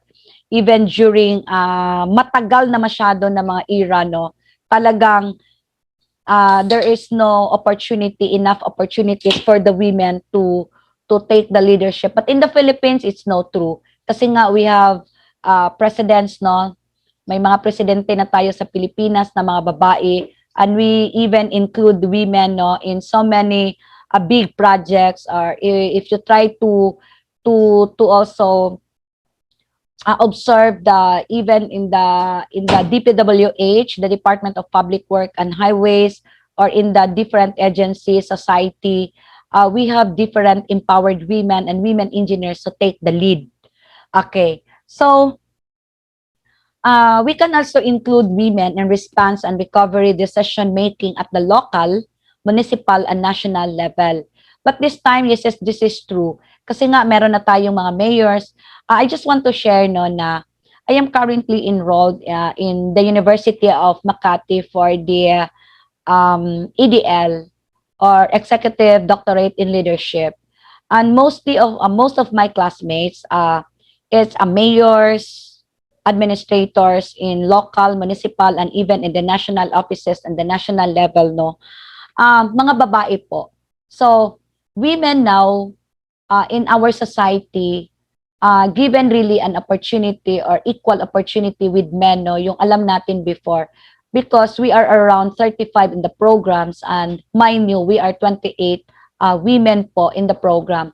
So, therefore, that 28 na women po are mayors, dami pong mga governors doon, meron po tayong mga administrators doon in the different state universities and colleges, no, who are qualified to take the program for the educational doctorate in leadership.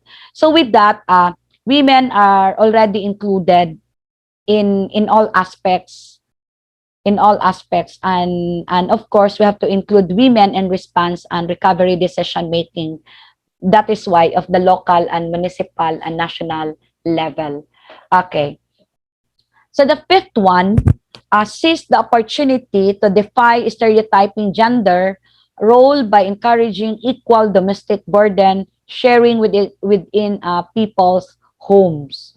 Okay, so we can also collect and unpack the data, then with a view to really leaving no one behind, because we always have this mantra that no one must be left behind or leaving no one behind, identifying and zooming into the most vulnerable among the vulnerable populations.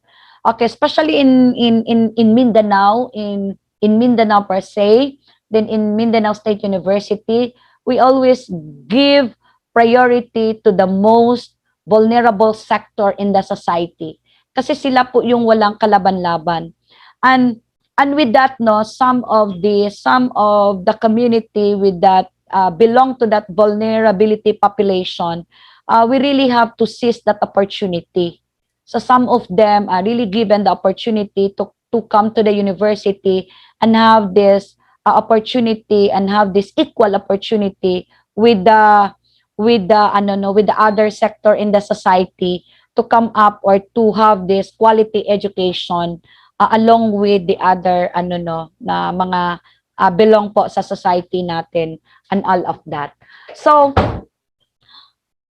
I will be also discussing how women engineers are making a difference in the age of pandemic. But before that, as we combat the COVID-19 pandemic, we must firmly prioritize equality and defy gender stereotypes at every step and at every level. If possible, pero ngayon this is Women's Month. Bakit meron tayo? Bakit walang Men's Month? Because we are really trying to become and we are trying to firmly prioritize the gender equality in as much as we want to have an equal opportunity and equal challenges for men and women, and we want to defy this gender stereotyping in every step, and at every level.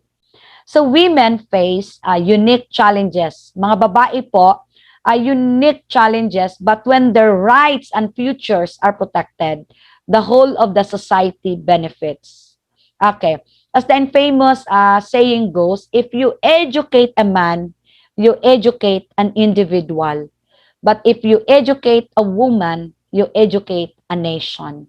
And I really like this passage that this is an infamous saying, if you educate a man, you educate an individual. But if you educate a woman, you educate a nation. So across all sectors, communities and societies, women have pivotal contributions to make to leadership. Leaders need to represent the people they serve the best, understand what they really want and what they really need in order to suppress the COVID-19 pandemic and recover from the ongoing global crisis. The world needs science, and science needs women. O, di ba? The ongoing global crisis, the world needs science, and science needs women. On the front lines of response, women are healthcare workers and innovators. Women are healthcare workers and innovators, researching vaccines and pioneering treatments. Women in science are leading us and social care workers, yet they remain underrepresented in decision making and leadership, as they make up only 30% of the leaders in the global health sector. Okay, try to look at this. The women in science are leading us towards a safer world, often risking their lives as they make up almost 70% of our health workers, and social health workers are women. Yet, they remain underrepresented in decision-making and leadership, as they make up only 30% of the leaders in the global health sector. Okay, gender bias. Kasi may bias. Discrimination and gender stereotypes continue to hold women back, with consequently limit the multiplicity of innovators who are trying to find solution to the most pressing challenge we are facing today, to the COVID-19 crisis. For better solutions that benefit everyone, we need more women leaders, not only in the engineering field, but also to the other relevant sectors of the society. Okay, so I was given the, I was given the opportunity, and it was an immense privilege and honor for the Institute of Electronics Engineers of the Philippines, incorporated in line with the, Philippine Technological Council Women Engineers Network, and celebration of that International Women's Day, with the topic of how women electronics engineers are making a difference. Okay, with that, we all notice we have seven women, strong leaders in the engineering field. And mind you, ladies and gentlemen, that all of the important sectors and important society in the offices that rule in the society are dominated by women this time. Okay, yung mga heads po natin, yung mga leaders po natin, even in the policy making, in the decision making of our society, or even in the government, in the social, in our society, composed of women. So question, how women engineers are making a difference in the age of pandemic? And we are not talking about electronics engineers pamuna here, because when you say electronics engineers, I guess aside from being a mother, from being a wife, a friend, being a worker, then we are limited to that context muna. Because we have also many women engineers, no, that also make a difference in the age of pandemic. So at this juncture, I would like to share with you some of the many initiatives of the women electronics engineers have been contributing to combat COVID-19 through these notable IECEP projects. So I just want to share with you in the national level, in the local level, or perhaps with many collaboration and the other collaboration project, no, initiated and conducted with our ISEP engineers, local or mapa foreign projects natin. Notable yon. It comes as no surprise that while most industries are on hiatus with the closure of borders and limited mobilization, women electronics engineers are enlisting in the fight against COVID-19. Okay, what are those? As the, at this juncture, no, what are those? I would like to share with you with some of the initiatives ang sabi ko nga kanina. So firstly, and I cannot emphasize this enough,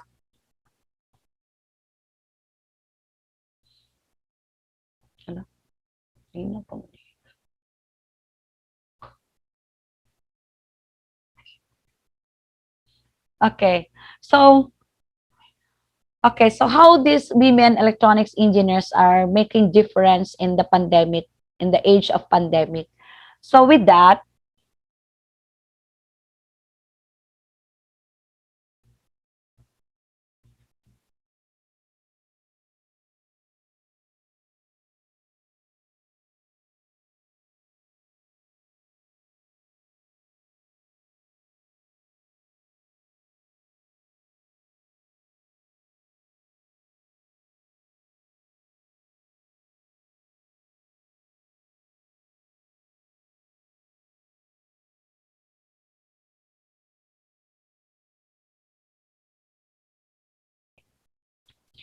so I'm back.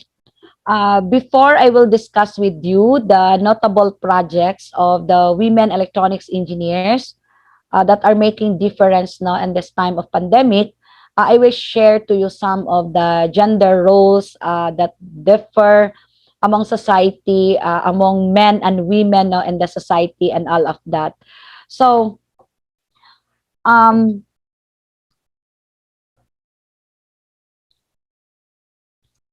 we have about gender and development and sex and development and all of that, because we are trying to insinuate this time the gender equality and development, the gender development and development program, no, which we always the bottleneck of our society to have an equal opportunity for men and women.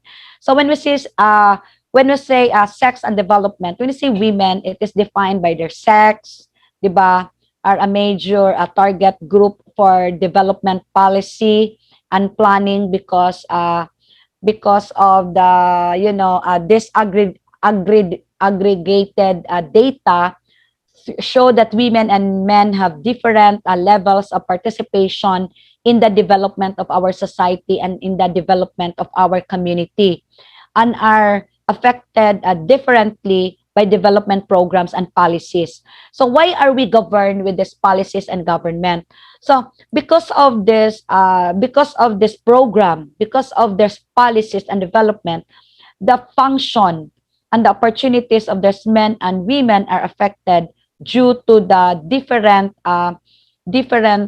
programs, and the implication of this is really spell out the differences, and the result will affect on the gender rather than sex. Okay, when we say gender, it refers to the relations between the women and the men, to the men, and to socially sanctioned roles that are acceptable for each other or for each men and women. So when we say a scientific term for our gender, it derived from anthropology, no, na that it refers to group norms rather than to individual realities. So, for example, individual women and men may actually occupy gender roles that are typically of the opposite no sex. So, for example, a woman may act as head of her household, even although this is considered a male gender role in the society in which she lives. Okay, again ha, example.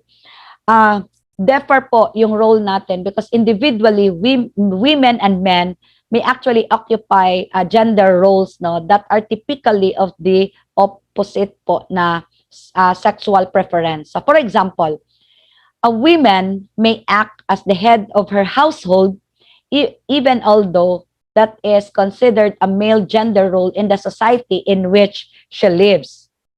Okay. So yung gender roles doon are the socially and culturally determined activities, occupation, and roles that are considered usual or appropriate for each gender, but which are actually capable of being done by the opposite one. Okay, example, male-dominated or female-dominated courses program. Yung sabi ko kanina, there are women engineers, miners, and astronauts. Men can be full-time caregivers for infants or kindergarten teachers, although these are generally considered more appropriate for women. Okay, balikan ko.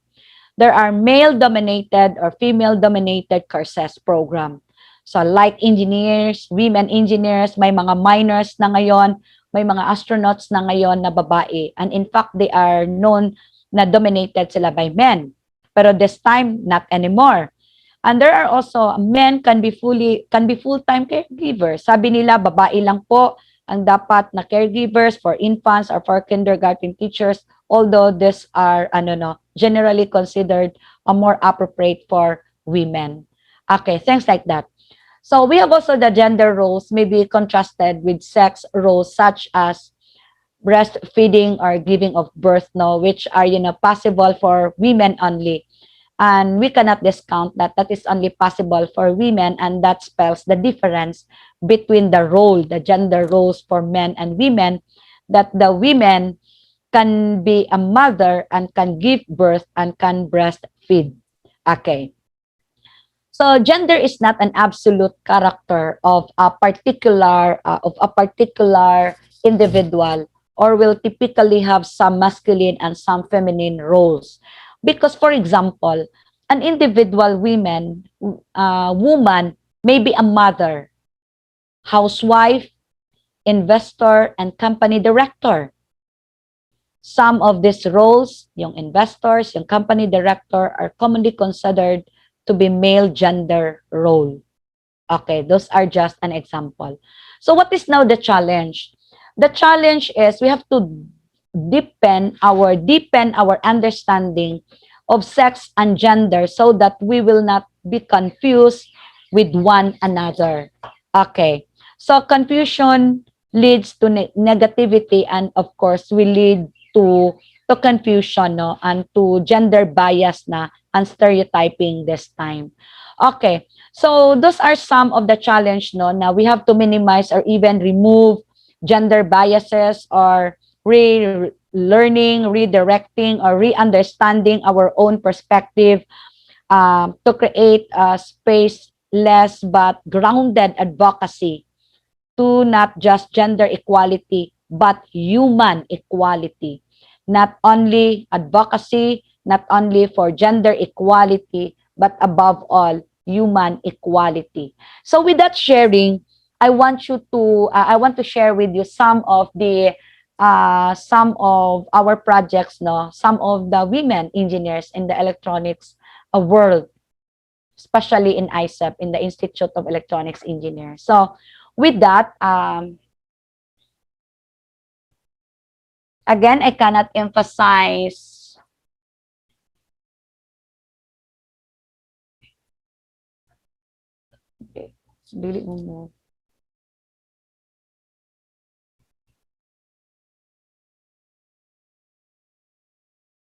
Okay. Again, firstly, I cannot emphasize this enough.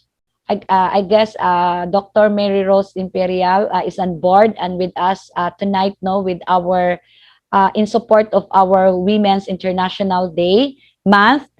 So again, I cannot emphasize this enough. By fulfilling our social responsibility being one of the objectives now of the IECEP, to initiate and participate in meaningful civic activities.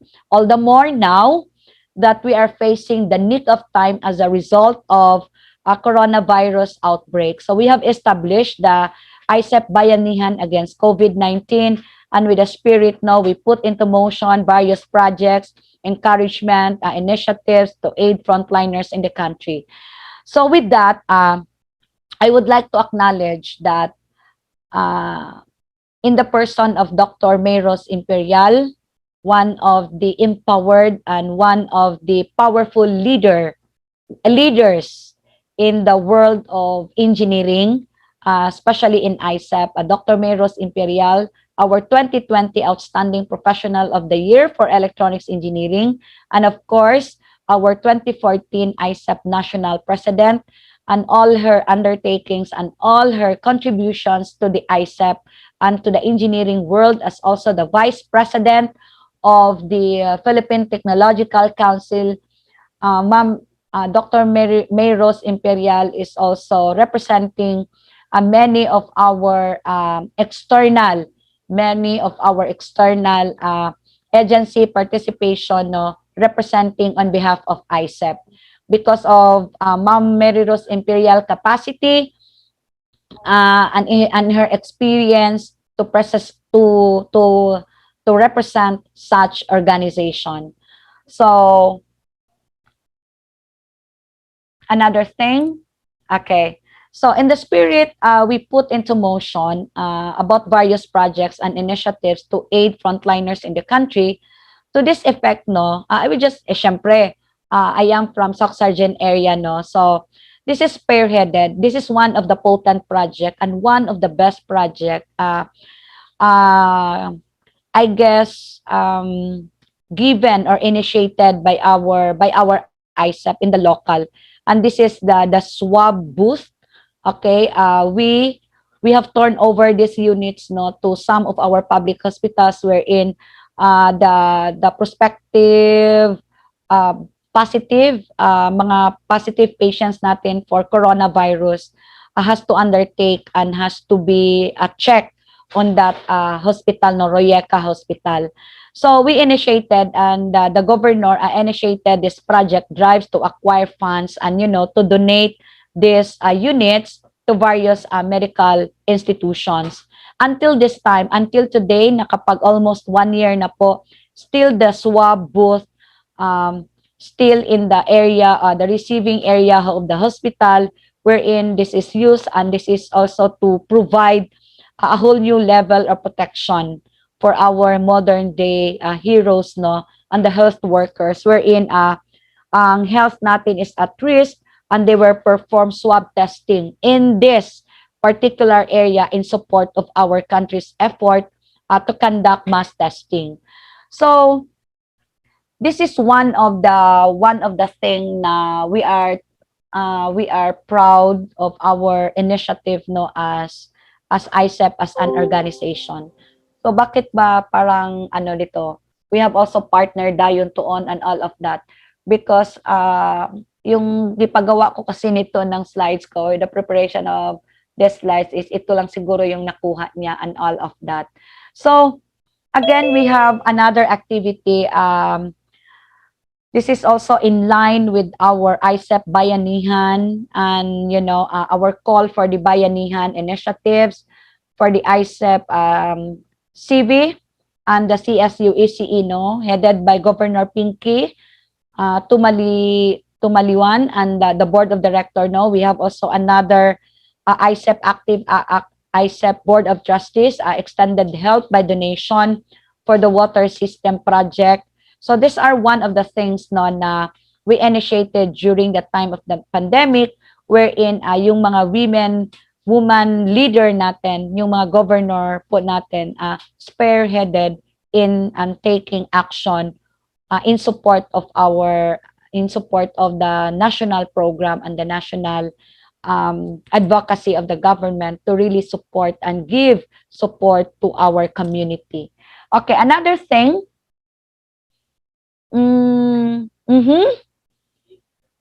This is AAGM, no? Okay, try to look at this one. Bakit ba andito ito? Andito ito because we want to tell you something na this is an IECEP. We are an IECEP. This is an engineering organization. But most of the most of the governors, or if not siguro majority, pero marami na pong nag-spearhead talaga na mga women, mga babae po mostly, and we are very active on that, no? And one of those, of course, is Engineer Tanya Mularto, and yours truly. Talagang we are given this opportunity to take the lead and to share our piece and to share our time in our community and in our organization. Okay, so another thing, we have also some project. We have Project REACH, yung radio-based education assisting children at home. This is a community FM station, no, radio station, a collaborative effort of IECEP Tarlac, DepEd Education Division of IECEP Tarlac. And if we try to the school governance and the division with the youth formation, so we have initiated all this project, no, and this is headed by the IECEP Tarlac Governor, Engineer Michelle Vidal. Okay, so with that, this is one of another packaging of IECEP women engineers, no, spearheaded in times of recovery and in times of pandemic. So another thing is we have this tree growing activity.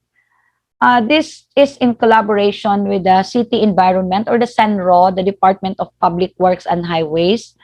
Of course, no, in collaboration also of Rotary Club, one of the Rotary clubs of in the area, no, along with the assistance of some of the private companies who supply for the tree growing activity. In one of the area of SOCCSKSARGEN in General Santos City.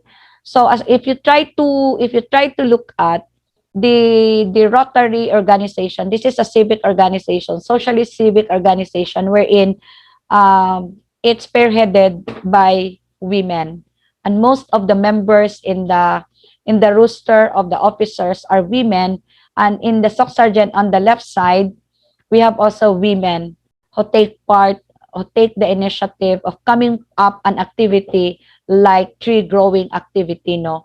So this is one of the thing na kailangan natin ipagmalaki, because ito yung tanong, talagang may ginagawa talaga tayo as an organization. Of course, we have community extension service, we have deforestation, no, and we have orphans, no. We have sustainable love program and all of that. So during the time of pandemic, we're able to reach out these people. We provide love, we provide food services for all of them, just to have this caring and sustainable love for our community and for our neighbors. So women in general are known to be nourishing and caring. So ito yun siya. The point is nourishing and caring. And thus, to cite some of the many efforts of the women engineers of the IECEP to combat COVID-19 in respect to the marginalized sector, no, with the pandemic, has brought an adverse effect, most especially to the condition of the orphans, of our the many chapter of our organization has established a partnership with some non-government organization, and of course now establishing a community extension services for the benefit of these people. Okay, so as part of the advocacy of the IECEP National, to strengthen the promotion of electronics engineering profession, so the many IECEP program in partnership with the Department of Education and Junior Institute with our JICEP or Junior IECEP, no, concluded we have also this career orientation program to really promote ECE as a course and ECE as a profession to all our senior high school students and to all the affiliated, no, talagang we see to it, and this is an orientation on the electronics engineering profession in the midst of the pandemic. You know why? Because it is known to everyone that we have a declining enrollees in terms of enrollees, no, in the Bachelor of Science in Electronics Engineering. And we acknowledge that and in one of the programs of 2021 is to really, we have to streamline our activities and we have to really strengthen our activities in support of this career orientation forum to all our senior high school, for them to realize and for to be part and also an integral role in developing in the students' knowledge and competence, and attitudes, which will eventually foster to have this sustainable decision and sustainable course. So kailangan pa rin natin i-promote ang ating kurso, ang ating ECE po, because we need to develop these students and their knowledge, competence, and attitudes, no, para po may sustainable program tayo and sustainable enrollees para po masustain po natin ang ating organization. And this is part of our responsibilities to really come up with a good program, to really come up with this career, sustainable decision and career ambition, untimely, very, and ultimately, aiming to enhance awareness. We have also the awareness of our profession, especially, this is the vital role of organization, especially this COVID-19, that at the student level of the profession, especially this time, to inspire them to choose electronics engineers and electronics, as well as electronics communication engineering as a career path. So moreover, students will have to, embolden to have more optimistic and constitute and sound outlook in life, the sense of purpose and single-mindedness, as they will contribute to their families, to the society through this career orientation and all of that. So this is one of the programs of the national wherein we really took part, and up to this time, many of the, in support of our education committee, with our vice president in education, many of our local chapters in collaboration with other chapters also have same programs. This is an orientation. This is a career forum with regards to the electronics engineering as a course, as a career path in the future.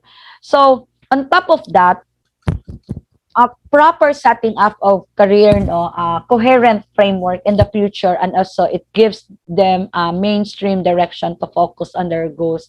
And this is one of the, aside from being an academician, it is also our responsibility as an organization to promote our profession, to promote our course in the senior high school. Kasi nga, it is a sad news for all of us. Now we have declining enrollment, not only in Luzon, not only in Visayas, in Mindanao, but it is true to all college and universities around the country. So again, we always take this opportunity, and we are delighted, of course, with the presence and with the commitment of our IECEP, na talagang they really have put all their efforts to have this framework and to have this future for our profession. So to protect the health of our general public during the health pandemic, our local government units implemented restrictions of movement or mobilization, and all of that, and to reach out the local government units for exposure and emphasis on the significant role of electronics engineers. We even promoted electronics engineers as a profession, and this is also another avenue. The slides I present to you is another avenue for the Philippine National Police, because some of our graduates and some of our professionals are also undertaking this career path for all of them. So for some of them. So with that,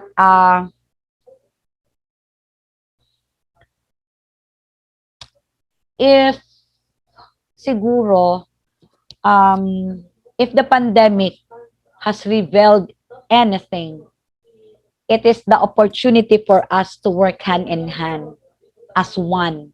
So we work together as one, we also learn together as one, and we also grow together as one. And this COVID-19 is taking so much from us. Yes, the closure of the universities and school, then the closure of some of our SME, the small businesses and the media, or even large businesses, no, really taking so much from us. Then this pandemic has brought not only our educational sector, but also our economic sector in the limelight. So, but it should not be a deterrent for us to continually quest for a digitally inclusive and sustainable community through efficient and quality leadership. And this is a challenge for all of us, not only for women, because this month is a International Women's Month, but this is really a challenge for all of us for the quality leadership that we will be providing for our organization, for our community, to have this sustainable community and to have this digitally inclusive community. So with that, as far as our siguro,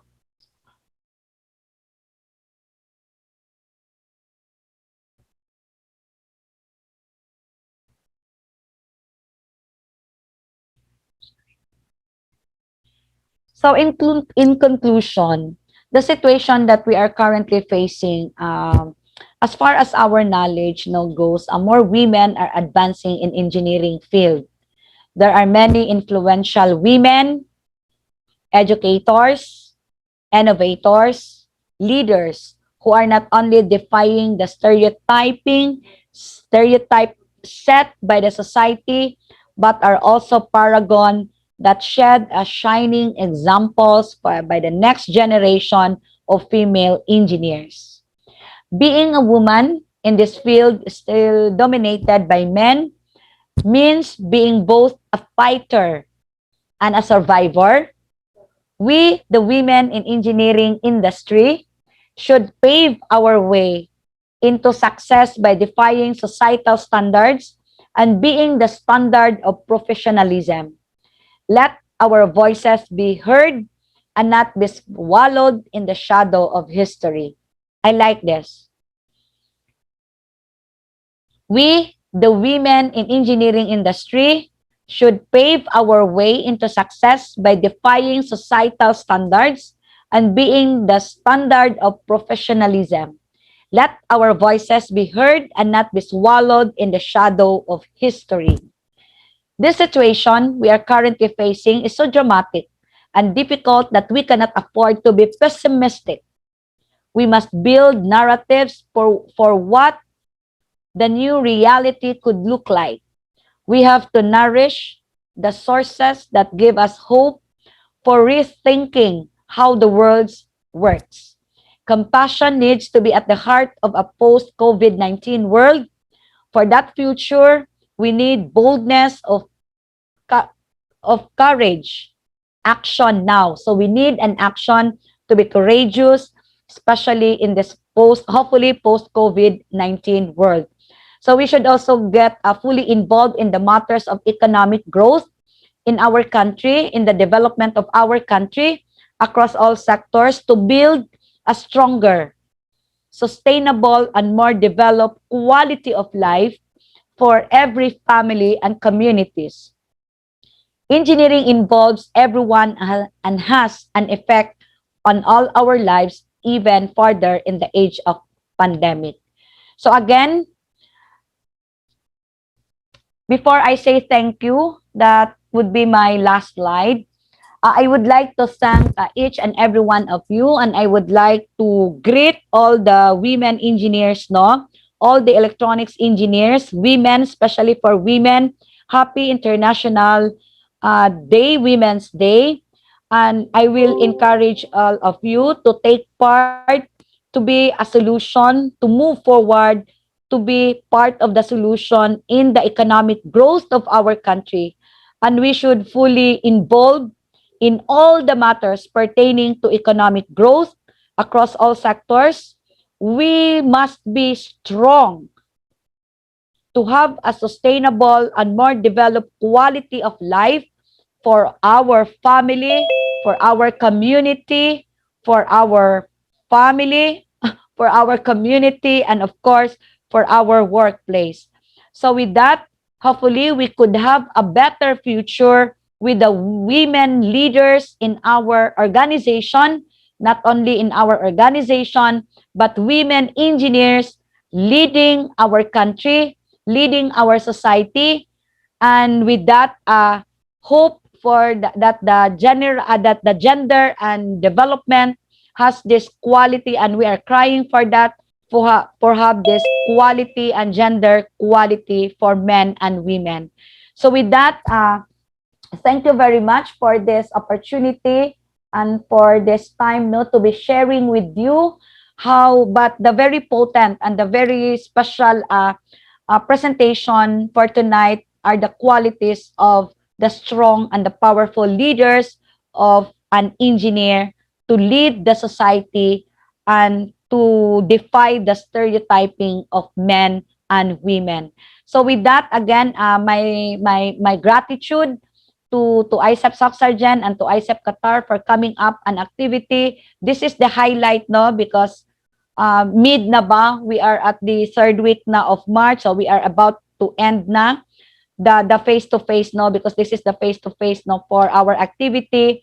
So thank you so much, Engineer Kensley Manesi and Engineer Tanya Mularto, again, for all the Board of Trustees and all the women and men who supported our activities. And I would like also to acknowledge the presence of our strong women, powerful leaders in our organization, of our society, yung kanila, sila Ma'am Arsol, sila Ma'am May, and all other women on board. And I would like also to acknowledge powerful women like Engineer Dr. Lori, andito sila the Board of Electronics, andito sila ni Ma'am Jovi, and all other. Special mention ko lang sila, no, kasi this is our month, this is our day, so I have to specially mention all our women, lahat po ng mga wives nyo, mga girlfriend nyo, happy Women's Day everyone, and thank you so much. This is a good development for our activity, for our technical development committee and all the committees, no, na who shared a lot, because we have 357 strong participants up to this time, and this is ano na ba, 8:40 na po dito sa Pilipinas, and I guess I will not take so long of your Saturday. Siguro may mga Saturday nights pa kayo and all of that. So again, hindi ko na kayo i-appraise kung ano yung mga ginagawa ng National this time, but we are working, we are listening all the concern of our membership, and we are working towards the realization of our dreams, of our plans and programs for our beloved IECEP. So mabuhay po ang mabuhay po ang IECEP, mabuhay ang SOCCSKSARGEN, mabuhay po ang QATAR, mabuhay po tayong lahat. Happy Women's Day, everyone. Maraming salamat po. All right. Thank you so much, Dr. Michelle Lawas, for that empowering speaking session. You are indeed a living testament of an empowered and phenomenal woman leader. Indeed, being a woman in this field, still dominated by men's means being both a fighter and a survivor. So we salute every woman in engineering industry paving their way into success by defying societal standards and being the standard of professionalism. So those are the words from our speaker. So mabuhay ka po, ma'am. So before we will proceed to our Q&A, let me first acknowledge our constant and supportive dignitaries here in Zoom, the members of the Board of ECE, Honorable Herminio Orbe and Honorable Enrico Claro del Moro, our IECEP national officers, our Vice President for Internal Affairs, Engineer Jessie Ong de Toro, our Secretary General, Engineer Lori Liza D. Bulayog, our ISAP National Director, Engineer Jovita Chonko, our ISAP National Presidents and Pillars. We have Dr. May Rosie Imperial,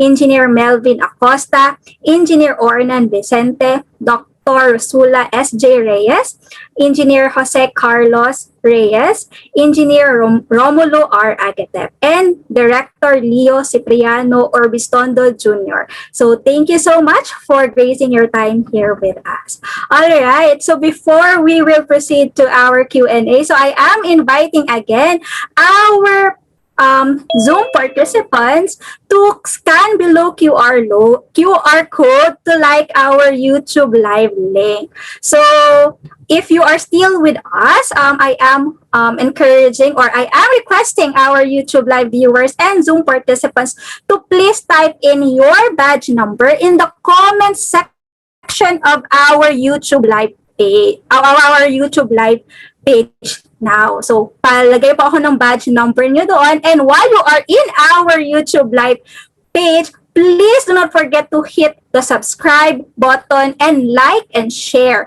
our YouTube official page. So, sana, I'm looking if they're already putting their badge number. So, we are encouraging everyone to please indicate your badge number now.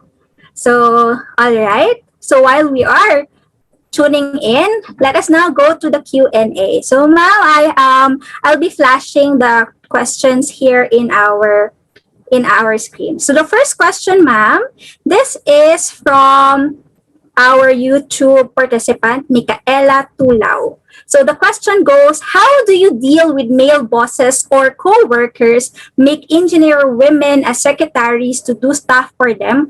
Unless I do the pasweet favor, nothing will be done fast. What is the correct attitude to get things done? Like, is there a secret technique to be authoritative without being bossy just to get work done and to avoid being pushed around?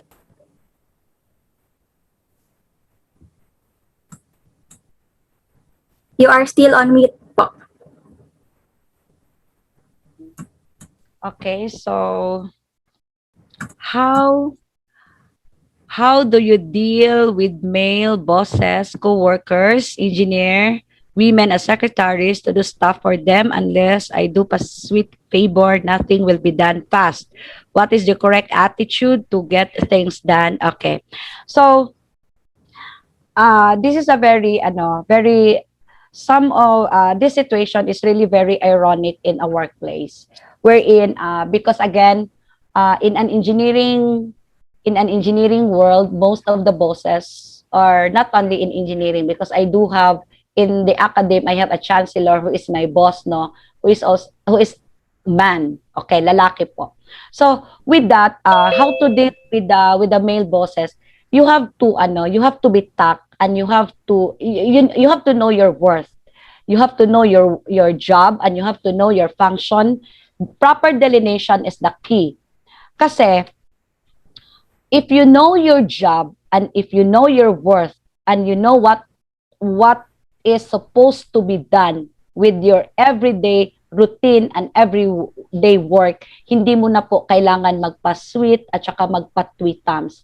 Kasi you have this attitude, you have this skill, pero not unless. Kasi yung mga problema kasi in most of the cases and in most of the situation kasi, bakit kailangan mo pa mag-exert ng effort like that? That is beyond, but that is already beyond what is needed and what is due from you. Pero bakit kailangan mo paggawin yung mga bagay which is not part of the work? So again, know your worth, know your function, and know your delineation, and be tact po in the office. All right. So noted on that. So be tact, know your worth. Yun talaga, know your worth. Words from our speaker. Thank you so much, ma'am. So moving on, another question. This is from Zoom. The question goes, how do you suggest a compassionate solution, especially during this pandemic, which makes the company management understand and learn to empathize to its employee, to its Okay. employee. This is a very challenging question, actually. Emphasize to its employee. Okay.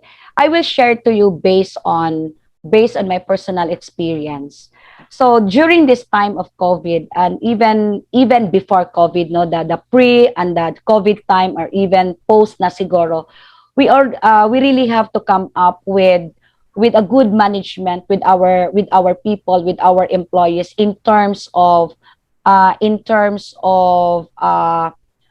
work solution, and in terms of a consideration of the situation. So one of the things, compassionate solution during this time, the company management understand. Okay, it's very simple. We are guided with our executive order. We are guided with our IATF, or even we are guided with our some circular memo circular on how to deal with our people, and how to manage with our company, no, in times like this. So when we say compassionate solution, we take the responsibility, or we always put ourselves on the shoe of our employees, in terms of safety, in terms of um, health, safety, and issues, and all of that. So my suggestion for that is, you have to understand your community, and you understand the needs of your people, and you have also to understand the limitation of the resources of your company, and all of that. For example, by just understanding a work from home, and or giving a full salary, or a full understanding with regards to, for example, naka-TTHF lang yun, or naka-MWF, and all of that. Actually, if you want to address, and if you are in a top management, because it's really not easy. You have to be balanced. You have to be balanced in terms of equity, and in terms of profit, and in terms of, so that in the company management. But perhaps know your resources and know your limitation. So when we say resources, alam mo kung hanggang saan ang kaya, because what is important is the sustainability po. Sustainability ng company, at saka sustainability ng work. If we are giving this much, and if we are trying to compare with the other company management, no, then perhaps parang may limitation po yung ating ng ating operation. But in the case of MSU, kasi in the case of higher education institution, we really have this understanding now. We have to have a full work from home, because the safety of our human resources and our people is more important than any other things around. And our students is the most important in the society, in the university, and our human resources. So with that, siguro, we empathize by giving something, and we're giving vaccine. We in fact approve this, how many millions for our frontliners, for our for our faculty, and even our students. We extend that to the family and to the members of the family. That's how we empathize our employees, and consider also the work from home activity, and as well as the restriction of all this mobility, no. So wala po talaga kaming problema doon in terms of empathizing our employees. But one thing for sure is the sustainability of the operation, and not to jeopardize the operation of whatever company, whatever management do you have in the company. Okay, thank you. Bye. Thank you so much, ma'am. So understanding, parang it's mutual understanding between the employee and the management, and knowing what is the best between the two. Parang ganon. Thank you so much po, Ma'am Michelle. And then another question. This is from Zoom, from Azer Policarpio. What is the speaker's insight on this particular workplace scenario wherein a woman is showing confidence and strength, but is trying to deliberating bring down former colleagues because of old work-related issues? Okay, so this is all about attitude. Saan nga yan na question by? Sa eto YouTube sa chat yan? box, sa Zoom pa rin ma'am, pero sa chat box sinend po. Nasa, yeah, okay. Wait. What is an insight in this particular workplace scenario wherein a woman is showing confidence and strength but is trying to deliver it being done? Okay, so it is everywhere. It is in the workplace. So one will have to really come up with, there is always better than you. Okay, remember that. Ito kasi yung mantra natin. If you are on top, there's nowhere to go but down. Okay. So, if you are on top, it's very hard for the person or for that particular position to maintain the strength, or to maintain the level of confidence and your strength on that position, because there's nowhere to go but down. But always remember na one day, at the end of the day, there is always one better than you. But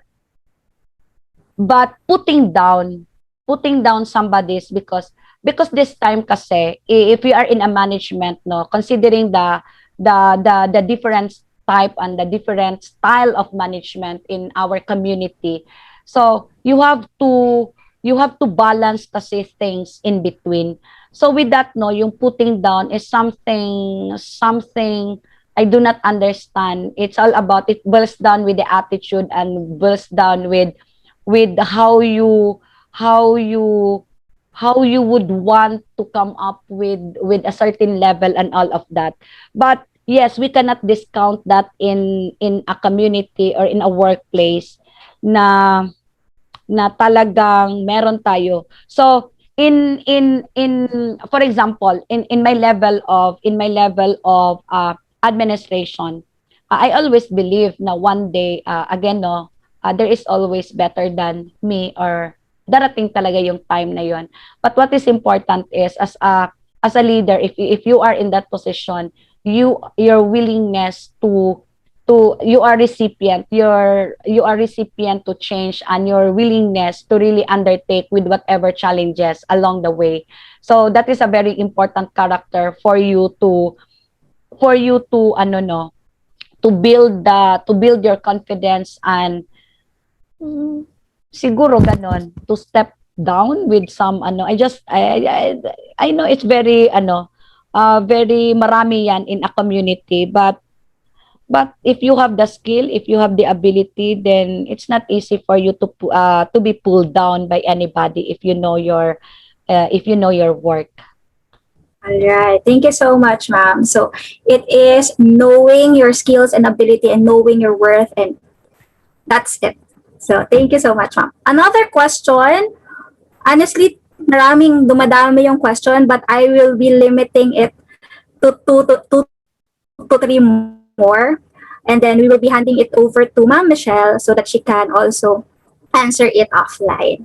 All right. So moving on. This is from Zoom, ma'am. The question is, what do you think can engineers in general do to improve and empower the lives of girls and women in achieving an equal future in the time of pandemic? Okay, so this is a good question. No? This is really in line with what we discussed tonight. What do you think can engineers in general do to improve and empower the lives of women in achieving an equal future in the time of pandemic? Okay, so an engineers, this is a very, I don't know, in a world of today, engineers are very powerful, because we are treated, or we are even a challenge to be not only the frontliner in this time of pandemic, but we are even tasked or expected to be a scientist in this time of pandemic. And not only that, even before. So engineers are scientists to come up with something in the community. So we're not supposed to be users of the technology, no. So engineers are always challenged to come up with something to the community. So improving and empowering the lives of women of achieving, okay, this is it. You really have to possess something with you, because ang mundo po natin on the first place is we have The world is not fair. You have to remember that. Okay. Marami po tayong situation in our community wherein we can compare now. We are better than them and you are better than me. You are better than any other. But they are given this opportunity and given this, you know, this best of luck in their lives, and they are being empowered by achieving such goal. But one thing for sure, if you want to really improve, me as a person, if I want to improve and empower the lives, I really have to give opportunities to the people. Okay, for example, in leading SOCCSKSARGEN, I want all these people, yun bang, ayaw ko na hanggang dito na lang po sila.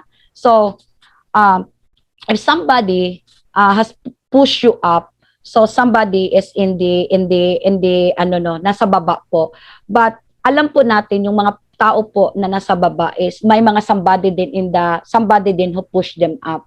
So but we have also to remember na may kanya-kanya po tayong panahon, may kanya-kanya po tayong opportunity, at saka may kanya-kanya po tayong tawag dito, trail na dinadaanan. But what do you think can engineers improve and empower? We can empower by improving our skills, because as an engineer, we are technical people. We are technical person. So one of the programs of IECEP this time is to empower. We want to improve the skills of our engineers, not only men, women, especially women, to really come up with a skill that is not at par with our men engineers. So kaya nga ito yung tinatry natin dito. We have to have this equality, gender equality, para po may equal opportunity po tayo. So improving and empowering the lives of these women is give them the opportunity, empower them by telling na kung ano yung kaya ko, kaya mo, kung ano yung meron ako, kaya ka ring magkaroon ng ganito. So in this time of pandemic, equip yourselves, get out of your comfort zone. We have so many avenues to learn. We have computers, we have this Google around, no?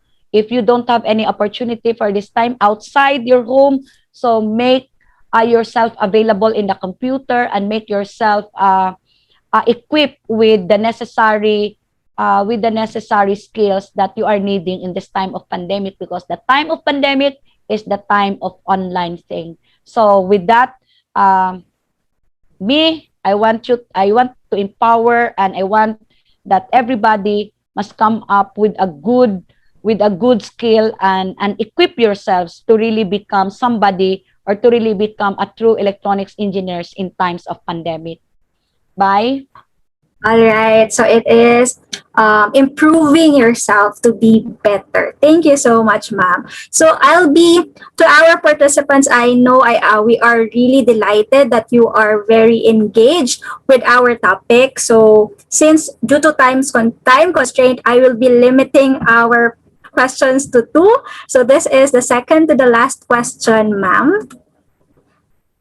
What is the most important piece of advice you'd give to a woman thinking of starting a career in engineering? Okay, thank you. Important piece of advice. Okay. First, know what you want, and have focus on what you want to become in the future. Kasi ganito yan. Dami po tayong mga graduates, and actually I can attest to that. We have so many women engineers around the area, around the university, or around the place, but they don't know what they really want to do in their lives or in their career.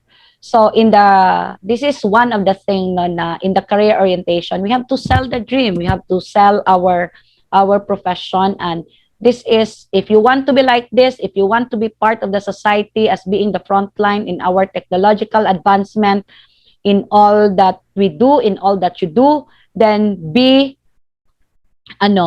somebody. You have to equip yourselves, because your professor or your vice chancellor or me, ito yung sinasabi ko kina Bay, kina Tanya, because they were all my former students, no.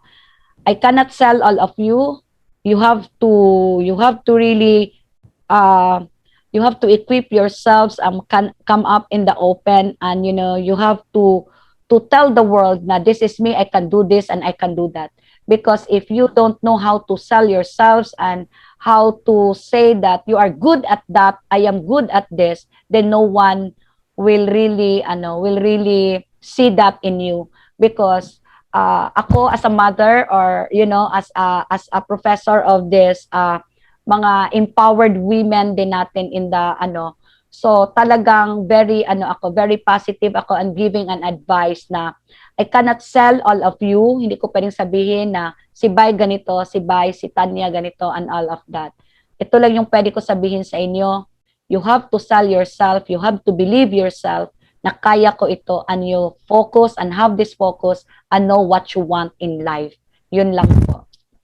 All right. So thank you so much, ma'am. So it is like knowing what you want and focusing on what you want, targeting it. At the end of the day, if you believe in your strengths, and then you can sell yourself, and you will be successful in the field, in any field that you will choose. All right. So before I will be asking the last question for tonight, so do not worry to our participants, I will be handing over the unanswered questions to our resource speaker. Again, we are again inviting everyone to do an attendance check again. Please go to our YouTube live link. You can search IECEP National Official in the YouTube page, and then please, because I was checking, we still have 982 pa lang yung nag-subscribe, and we have 358 strong participants here in our Zoom, and we are checking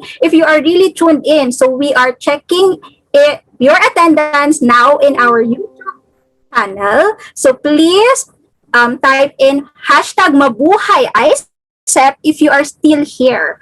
So, let us check. So, we are encouraging our participants to visit our YouTube live page. And do not forget to hit the subscribe button. So, our attendance team are checking from time to time, and they are looking na most of our participants are really engaging and answering here in the Zoom. Yes, we appreciate it, but we are also encouraging you to go to our YouTube page and type in #mabuhay IECEP, and do not forget to hit the subscribe button. All right. So, ma'am, our final question today this is from Zoom. I think this is very timely. The question goes, as a president of IECEP National, how will you encourage us women to be more visible in the organization? We all know that our organization is full of men, and we might get intimidated by them.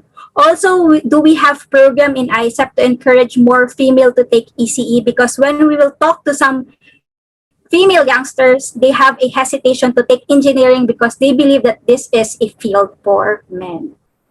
Okay, so I guess this is the final question, no. So Yes, I am so encouraged, no, and touched by the question, no. So as a national president of IECEP, how will you encourage us women to be more visible in the organization? Okay, this is a very question, no. You can be visible in the organization by engaging your local chapter, and of course by being an active member of the organization. And it's not true that the engineering this time is really dominated by men, especially ECE, because if you try to check the demographics of the university this time, sabi ko kanina, marami na pong mga babae, or even some of the universities has this greater number of women to become engineers in the field of IECEP, in the field of ECE. So yes, that is just an old notion, no, na we are full of women and you might get intimidated by all of them. No, do not be intimidated by men, because after all, we have supported by this gender and development equality, and we have this gender equality, and that is the mantra, and we always have this advocacy. The Philippine government, headed by, of course, yung mga women empowered natin, has this good development na for the program of women, na we have this equal opportunities. So don't be intimidated because it's not true already if we are referring only to IECEP that we are dominated by men. Yes, yung sabi ko kanina in my early na yes, pag titingnan na natin 50 to 60 siguro, more we are dominated by men, but try to check the 20s, 30s and 40s, equal na po. So sabihin natin marami pa rin because engineering is for men, kasi nga you want to become an engineer. Kasi pag titingnan mo, if you want to become a civil engineer or a mechanical engineer, yun kasi gagawa ka ng building, ganito, things like that. That is the notion of the siguro mga past generation, but this time not anymore, because we are dealing with electronics, we are dealing with computers, and in fact there are some studies na mas keen ang mga babae in an electronics engineering po, yung mga electronics engineer. Kasi hinahanap nila, kasi yung mga babae, pasensyosa po. One of the qualities ng mga women po over men, pasensyosa po tayo. And we are dealing microelectronics, and we are dealing even pico, and paliit ng paliit po. And this is the qualities of, one of the qualities of women na hinahanap po, because pasensyoso at maganda po yung pulso natin. Okay, so, do we have program to encourage more female to take ECE? Alam nyo, the five prominent programs of ECE, like unahin ko talaga, ECE, civil, electrical, and mechanical, yung apat na ito, hindi na lang natin isali si sanitary and yung apat lang na prominent. Alam nyo, ano yung pinaka-attractive doon sa mga babae? ECE po na program. Kasi yung ECE, andoon lahat yung parang hindi ka magko-construct ng building, hindi ka magpupukpuk po ng mga engine, hindi ka po magpuposte ng electrical. Ganun kasi yun. Ganun yung ating apprehension if we try to think of a course at an early stage. Bakit ka mag-ECE? Kasi ang ECE is parang electronics. You are just sitting down, you are just parang, it's about computers, it's about breadboard, it's about small things and all of that. So, the IECEP always encourage our senior high school with the program of our, yung sabi ko kanina, we have this orientation, we have this forum, and we have this program to really promote IECEP as a profession, as a career in the future, no? Because we are needing them. Kasi sabi ko sa inyo, ina-announce ko talaga dito na we have declining enrollment, and you know why? It's not because ECE is not an attractive course. Because we are out of the, wala pala yung natin, wala pala yung choice ng ECE doon sa roster po ng Department of Education, yung sa DepEd po. So because of that, at least na-point out natin na kaya pala declining. And one of the thing ng ECE, because this is the hardest, ECE, the engineering profession in the country, because we have the most difficult board examination in terms of passing, because we have 70, 70, and 70. And that's one of the thing na we cannot address this time because only our board of ECE can talk about it.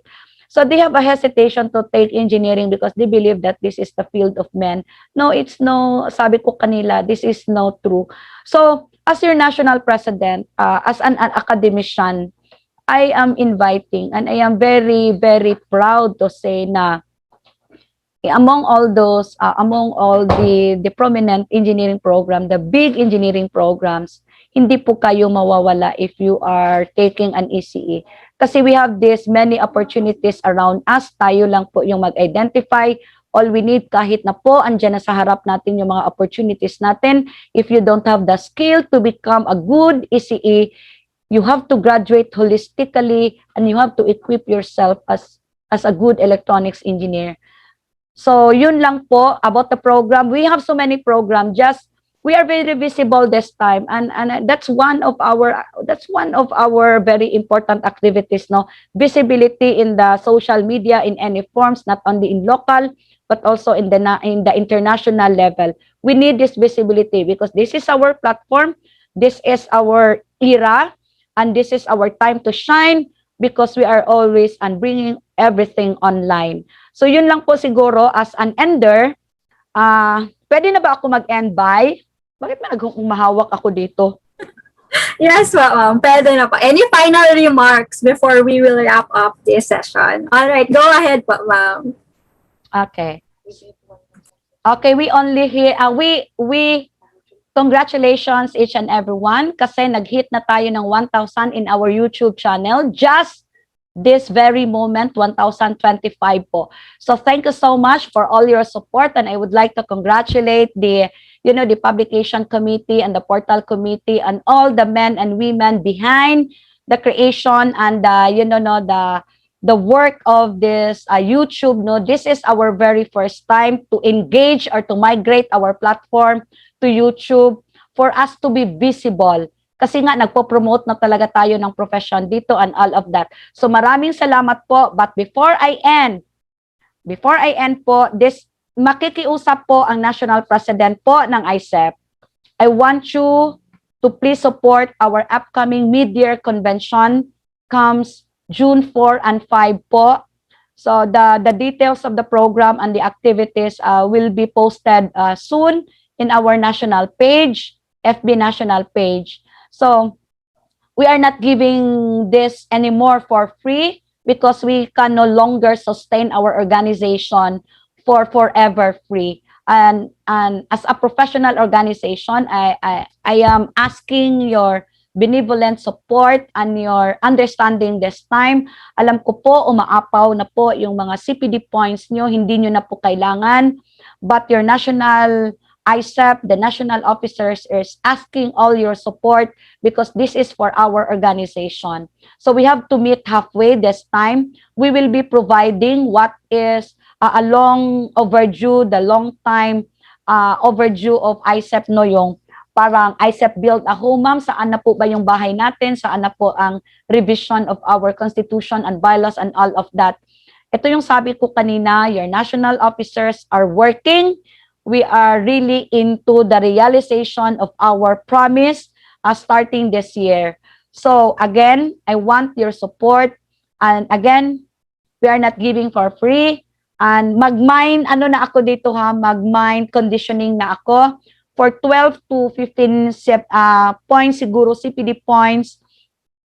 Mag-collect lang po tayo, a very minimal, just to sustain our overhead activity for the year, operation for the year, because we have IECEP Secretariat, we have bills to pay, we have communication to pay, and all of that. So we are collecting 1,000 pesos po. Napakaliit na bagay for an professional ECE or as an electronics engineer, maliit na bagay po para po. So this time, humihingi po kami ng suporta sa inyo. Hopefully, we could also reach as many as 5,000, Kasi in the EAGM, it's all for free, and actually, we reach 5,000 for that. And this time, please lang po, kailangan po namin ang suporta nyo for the success of our upcoming event.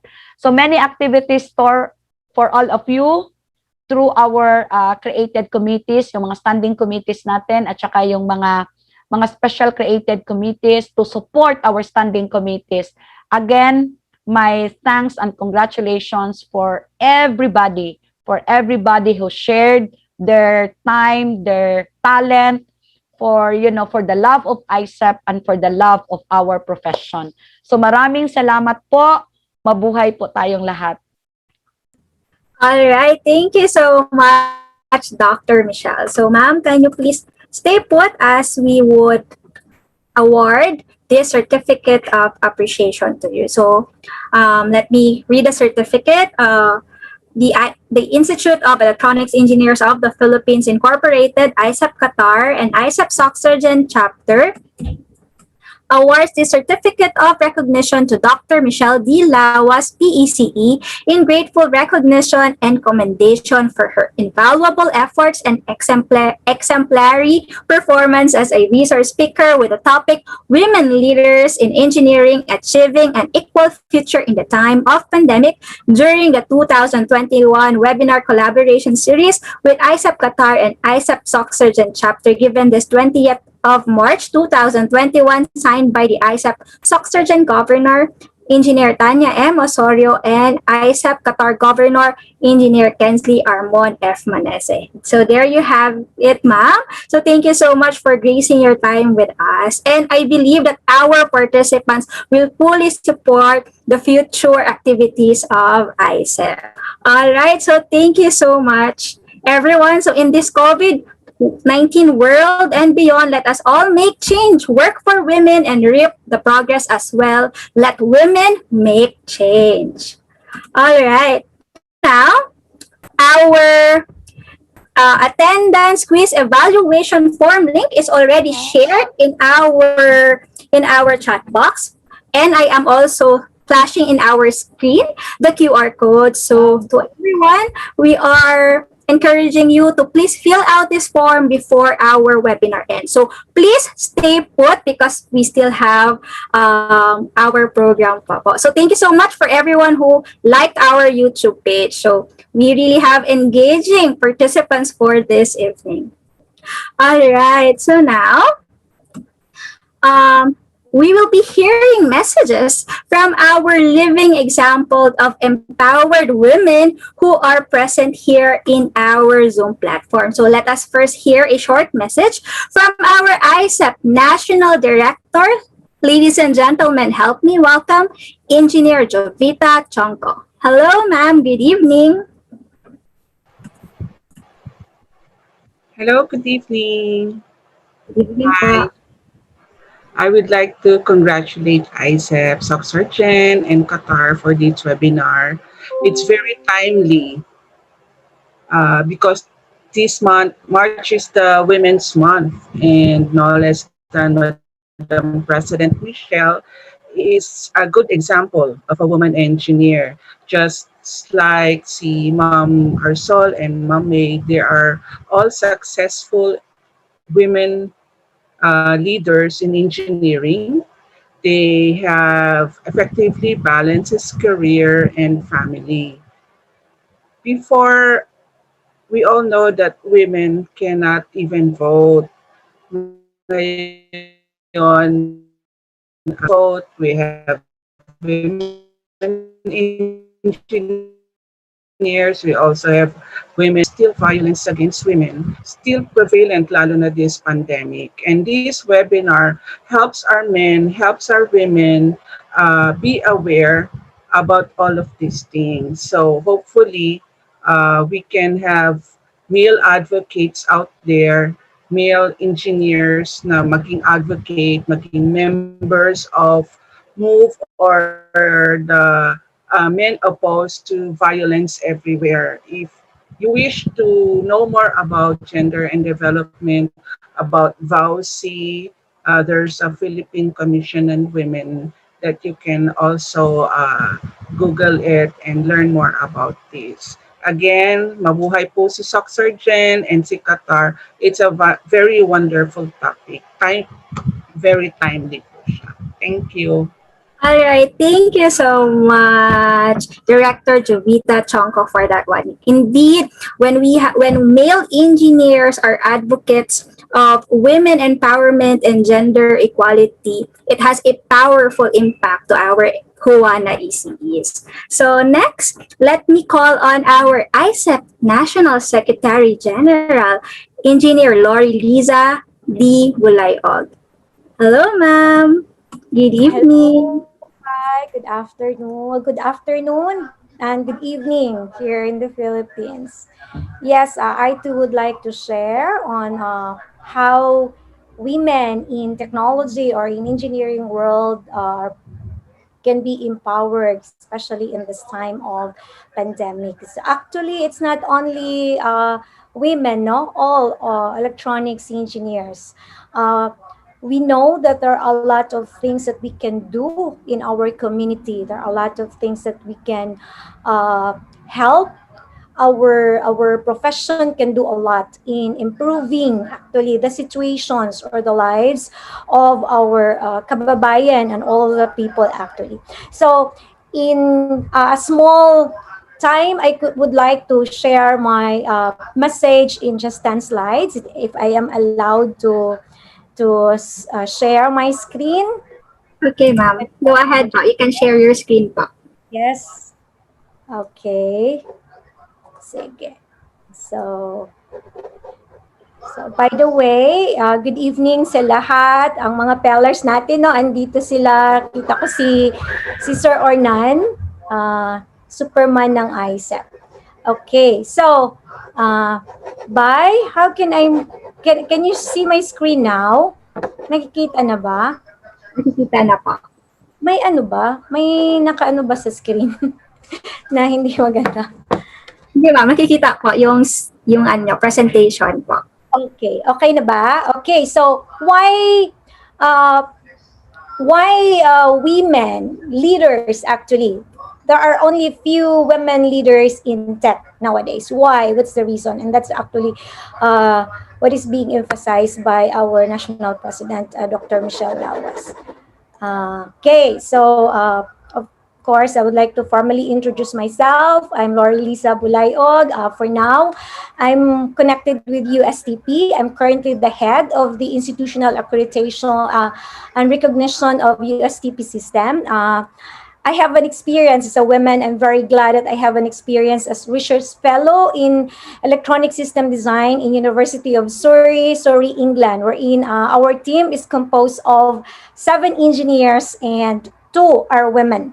Okay, so medyo hindi maganda yung percentage, but at least women are represented.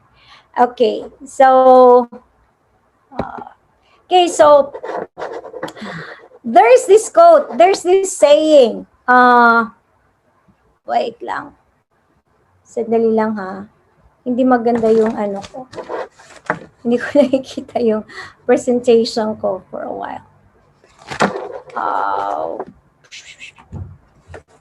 Okay. So, I will just leave it as that. So, hindi ko siya mabasa. Sorry, kasi may nakaano. Sandali lang ha. Can I stop sharing? Okay po. Go ahead. Parang nagluloko yung ano ko. Yung mouse ko. Sorry. Okay. Ako ba in control? Yes po, ma'am. Ikaw po. Hindi ko siya ma-control by. Paano ba? Can you stop sharing first? Can you stop sharing? Pwede ba kayo kung mag-ano? Ang dali lang. Anyway, no, okay. Ayan po, ma'am. Na-stop share ko na po. Okay. So, teka lang ha. Ayaw siyang maano. Dali lang. Okay, sige. So, pa-share ako ulit. Sorry for that. Okay. Balik ko lang ha. Okay, thank you. Balik ko lang siya. Okay, so again, there is this quote that there is no force equal to woman who is determined to rise. Now, according to Iren Tig, okay, she is actually in the world of technology. She said that being a woman in a team of all men means that you are going to have a unique voice. Yes, women on the tech or in the engineering world have a unique voice. We have a voice that men actually are hearing, or they are starting to hear it. Now, our voice as a woman is being protected by what we call the 17 Sustainable Development Goals of UN. So, goal number 5, which is gender equality, stated properly that women, okay, ending all discrimination against women and girls is not only a basic human right, but it is crucial for sustainable future.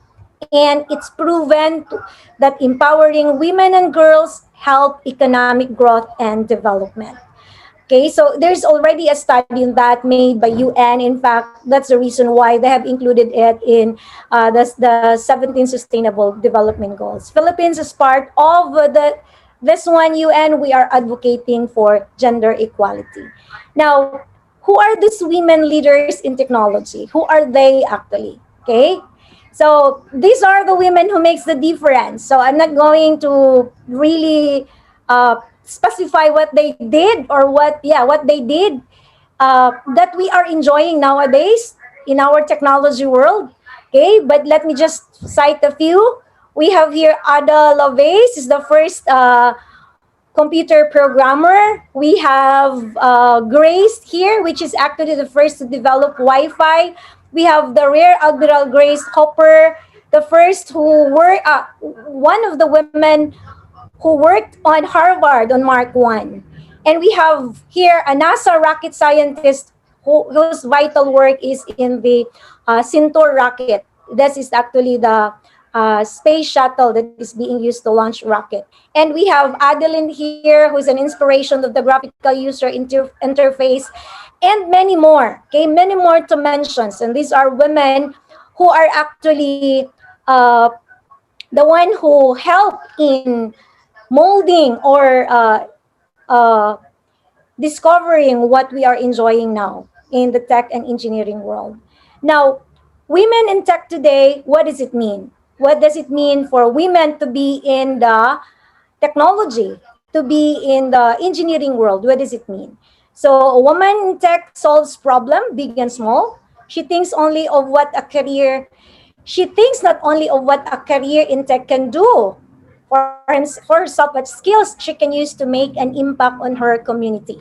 Okay, skills that he can use to have impact in our country, in the world. And once she finds what her passion is, okay, so she can do better than others. Now, as engineers in general, women in technology, women in engineering world, we don't just we don't just sit in the four corner walls of our work or in our house. We go extra mile. We challenge ourselves because it is better to challenge ourselves than being challenged by others. And when we challenge ourselves, it is better if we have someone or somebody with us. Okay? And that is why it is very important to collaborate. Engineering is collaborative work. It is better to build a team. And that is why in our organization, in IECEP, we don't do it alone. We do it by team. It's not just me, it's not just President Michelle, but everybody in our organization is working hand in hand. Okay, working hand in hand for the good of our organizations, for the good of our members, and what we as an organization, what our members can do for the good of our country. And we find problems. We find problems in the society, not only for us, but for everybody. And when we have that problem, we try to solve it.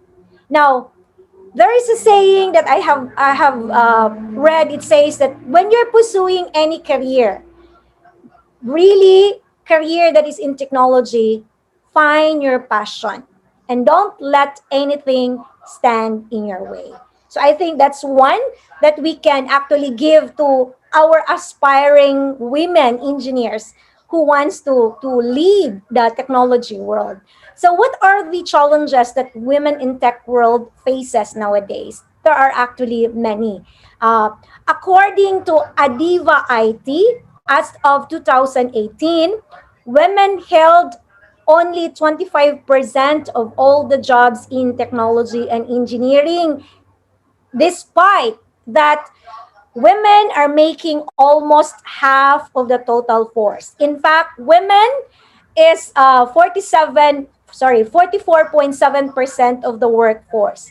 But out of this 44.7% in the workforce, only 25% of this are working in technology and engineering industry. And out of this 25%, women who work in technology and industry, only 13% of these are leaders in the tech world. Okay, so these are the challenges that women are facing. This is actually a data that I have gathered. I have researched. They said that girls or women are less likely to study STEM subjects, and that is true. Not so many women or girls, or yes, girls in our senior high are studying STEM subjects in comparison with with boys. So another is more than two-thirds of females do not consider career in technology. Most of girls or women, if we're going to interview them, they don't see themselves working in technology. And equality, actually, they said that equality decreases as rise in seniority. What does it mean? It means that less women in the higher position, less women in holding higher position than men. And we have here number 4, women in technology industry earn less than their male counterpart. And there is a study on this. It says in 2020, it says there that even though women, they hold the same position, but women have less pay compared with men. And that is sad, no? That is sad that you are doing the same work, you're in the same position, but as a women engineer, you are uh, receiving less salary. And that is actually attributed because of the fifth challenges that they said women are more likely to be perceived as incompetent, meaning women in the tech world, women in the engineering world cannot handle technical matters. We cannot handle, we are less on the design or in the creativity. We are more on the implementation side, and that's what we do. Okay, and this is one of the study that I have looked at, research that says that mostly female will just have a job as a project engineers or project manager, while men will have a software engineer position. Female will have, or women will have technical recruiter, but men or will have applications developer. So that's actually one of the reasons why less women are taking up courses in technology or having their career in technology and engineering. They says that why bother majoring in software engineering? Why bother taking up electronics engineering if we will just end up as just, as an assistant, just end up as a somebody who are just going to do the documentation, somebody who are just going to do to just implement, but not to do the designing. Okay, so the way forward, how women can become effective leaders in tech world, it says here that if more women are joined to the tech world, tech companies need to create a level playing field for women, and that is to educate students, educate girls about tech and its role in shaping the world, and increasing access to tech careers. Let us give more women a job in technology, in engineering. Let's give women, uh, how do we say that? Let's give them a chance to prove themselves. Give women the trust that they can do the job that men are doing, and then increase visibility of female role models in the industry. So we have a lot of role models now, especially in the IECEP. We have our very own president, Michelle Lawas, Dr. Michelle Lawas. We have Dr. May Imperial. We have Dr. Reyes, Ma'am Reyes. We have Ma'am Juby here. Our former president is also women, and a lot more. So this is one way to increase the visibility of women in the tech world, and leveling the field of playing field of women to enable them achieve their full potentials. Meaning, don't stereotype. Don't say that this is just a work for men. So I could still remember when I was still 24 years old, 25 years old, I was being asked by one of the company I applied in Manila. Tanong niya sa akin, "You're applying for ECE?" "Yes, ma'am." "Marunong ka ba nito?" "Yes, ma'am." "Umaakyat ka ba ng poste?" So, with my intention na really I want this job. And I said, yes ma'am, kasi sa probinsya namin umaakit ako ng niyog. Walang harness. So I can climb a post. Sabi niya, can you drive? So things like that. So it's not fair, no, when you are going to ask women for those things. But it doesn't mean that she cannot do the job because she cannot climb the post. She cannot do the job because she cannot drive. It's not fair because there are other means or there are other ways, okay, for her to prove herself that she can still do the job that men are doing. And next is ditching damaging dialogues that perpetuate the stereotype that tech is a man's world. So a lot of girls or women in the tech or engineering world, they often hear this phrase that men are saying, you are too beautiful in the men's world, in the engineering world. You are too womanly to work as this and that. So that's one way. That's a way to discourage a woman. So let's ditch that one. Let's be fair. Let's not have that one. So I hope that we don't hear that one in our workforce. I hope our men here, especially sa IECEP, no, our men are gentlemen. I know that because I was the Secretary General before 2011, 2012. Kay Sir Ted, kay Sir Hernan, they are very gentlemen. So prinsesa ako nila dati. So Sir Hernan, thank you so much for taking care of me when I was your Secretary General. So I learned a lot from you. You are not stereotyping na hindi kaya ni Lori yan because she is a woman. Thank you so much for that. So with that, I would like to leave this. This is a message from Kel Reynolds, the VP Account Manager of Oracle. So never stop trying to improve, even when you feel really happy that you get the space, or just saying, just continue, okay? Push farther because things, especially in our world nowadays, it's not constant. It's changing, okay? So the only constant in our world nowadays is change. So with that, thank you so much for giving me the chance to share this one. And happy Women's Day to all women engineers. And thank you for our gentlemen who are loving us as a part of IECEP, who are respecting us as lady engineers, and who are giving us the fair play, the fair ground that we women can do things and can lead our organizations. Thank you.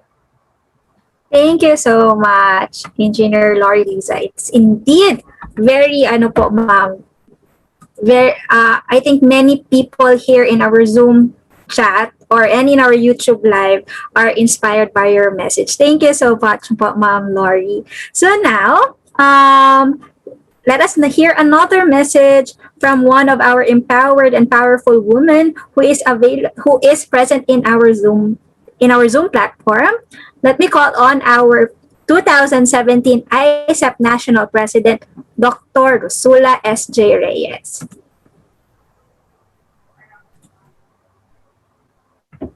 Good evening, everyone. Can you see me?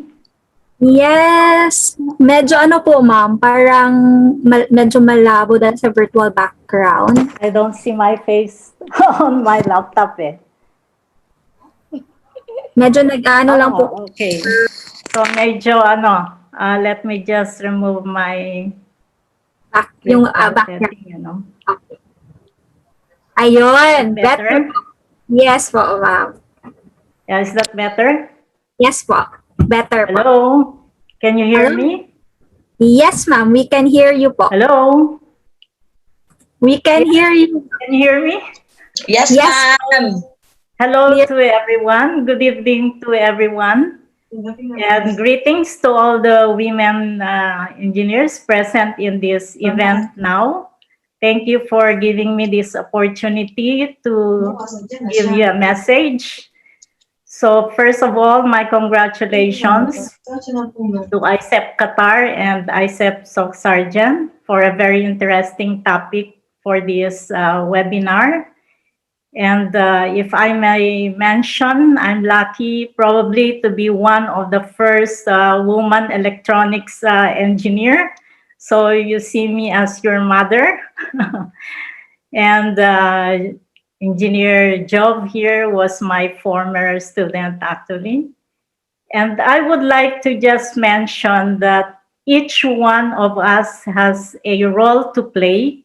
I would like to consider life or the world as one jigsaw puzzle wherein each one of us has a piece, a role in order to build up the whole of the puzzle.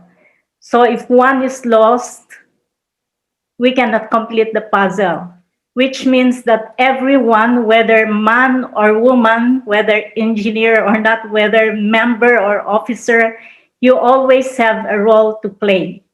Find that role to play, share it, and you will become part of the whole puzzle. So life itself, find your role, share yourself, and make a better world. So with that, I'd like to thank you again. Congratulations, everyone, and happy Women's Day to all of us and to all the supporters of women from our group of IECEP. Thank you. All right, thank you so much, Dr. Rosula S.J. Reyes, for that one. Indeed, each one of us a role to play. So share it and be part of the puzzle so that we can make this world a better place. Thank you so much, ma'am.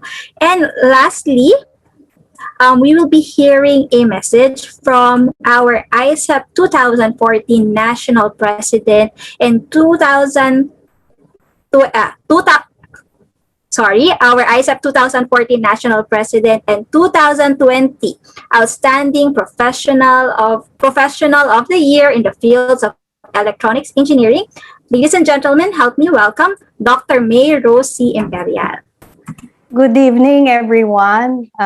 So you see me with my background. I just came from another meeting and representing IECEP for the Women Engineers Network. But before that, let me first greet everyone a pleasant evening, pleasant afternoon with our friends and colleagues in Qatar.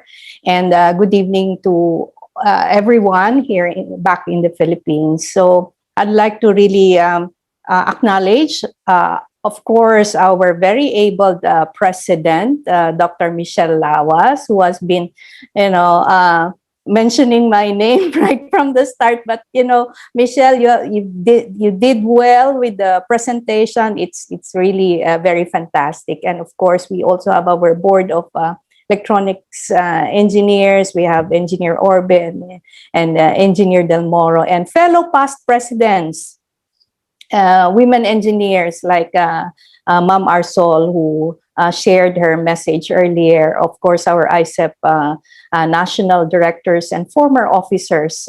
Really, saludo ako sa inyong lahat, mga kapwa inhinyero at inhinyera. Of course, the governor of SOCCSKSARGEN, Governor Tanya Osoro, and Governor Ken Slimanese of Qatar.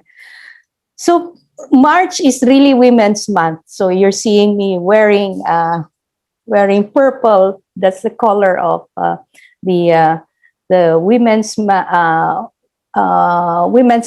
and really, I congratulate IECEP for having this webinar on gender and development. This is the first time for IECEP to truly recognize the active participation of women engineers. And I recall during the first time when I introduced the committee of PTC, IECEP back then was not so receptive because they thought it was just mere pageant, mere pa-cute or what, but it's really something that we're doing for women engineers. And with this webinar, I truly appreciate that you value very much the contribution that our women engineers have brought to our organization. And just to share from our recently concluded meeting with the PTC Women Engineers Network, the Philippines will be hosting the INWES APNN. INWES is the International Network of Engineers and Scientists, the Asia Pacific Nation Network Conference. So it's a gathering of 16 member countries in the Asia and Pacific nations.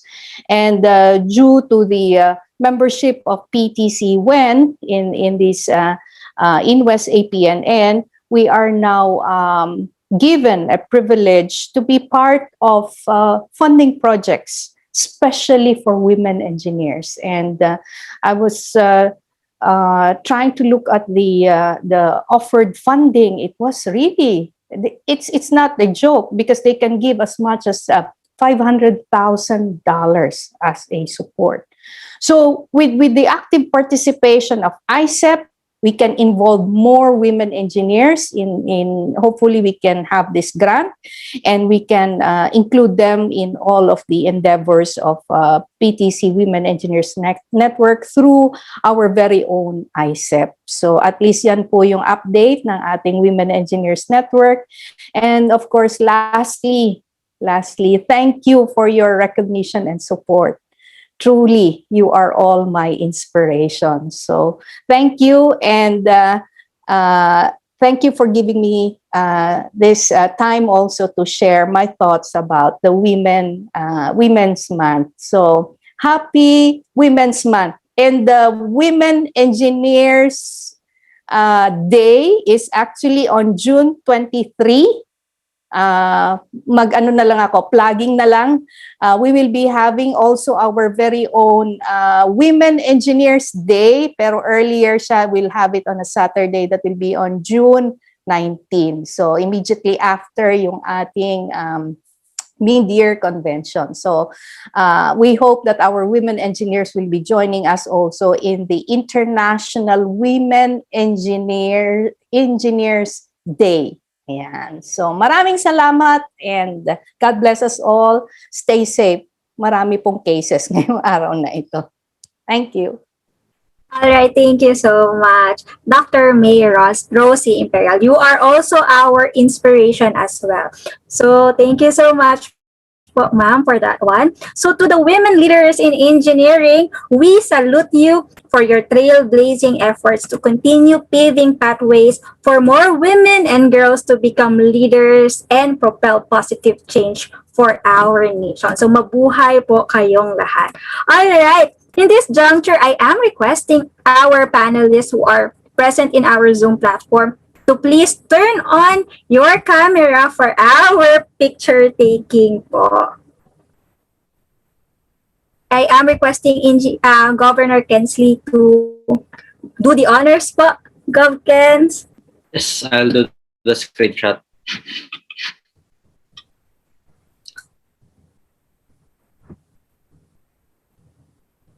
So, I'm on lahat ng camera.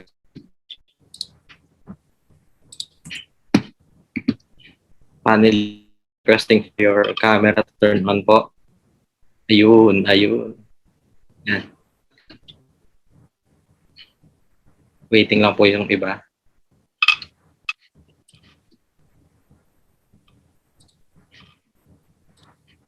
Oo. Acknowledge mo. Okay. Acknowledge. Ready. May Yes, while we are waiting for you to finish what you're doing, we would like to acknowledge the presence of our former president, Engineer Melvin Acosta. He's also here with us. Just Toro. We'd also like to acknowledge Sir Just Toro. Hi, sir. Maayong gabi. Also, our board of ECE, Engineer Enrico Claro del Moro, another past president, Engineer Romulo Agatep. Hi, sir. May na-miss tayo. Hi, good evening. Okay. Hi, sir. And likewise, Smile same greetings go out to Sir Ornan Vicente. Ayun. Ayun si sir. May nakalimutan ba tayo? Wala. A picture na, Kens? Yes, okay. Ready. May 2 pages to. Pa-smile na lang po. Okay, ready. 1, 2, 3. Okay, one more. May isa pa. Okay, ready. 1, 2, 3. Okay, got it. Thank you. All right. Thank you so much, Goblins. So wait. All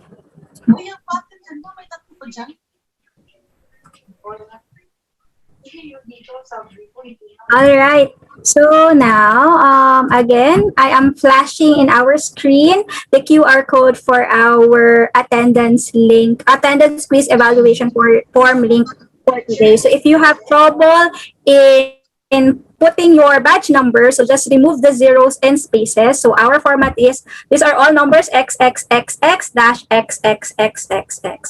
So if you have problems po, don't worry.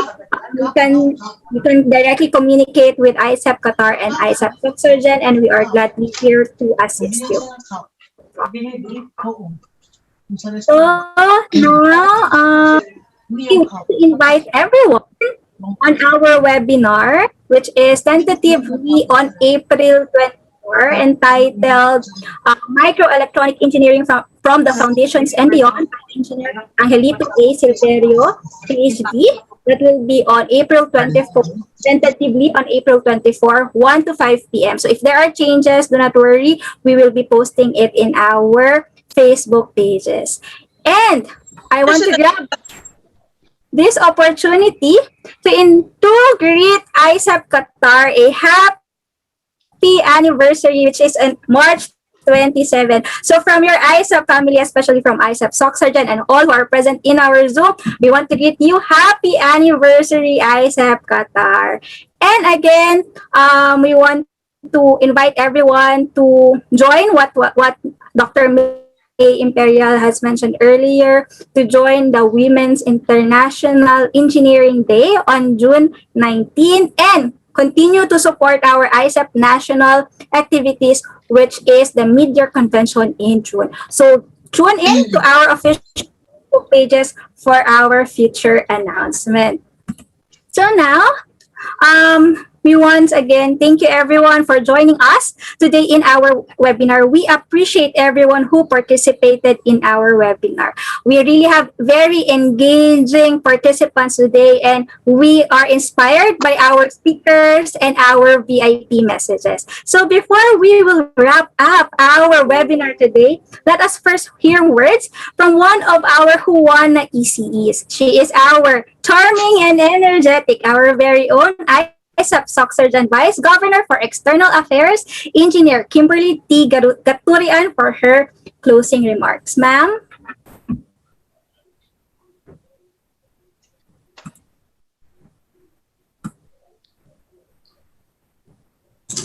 Hi, bye.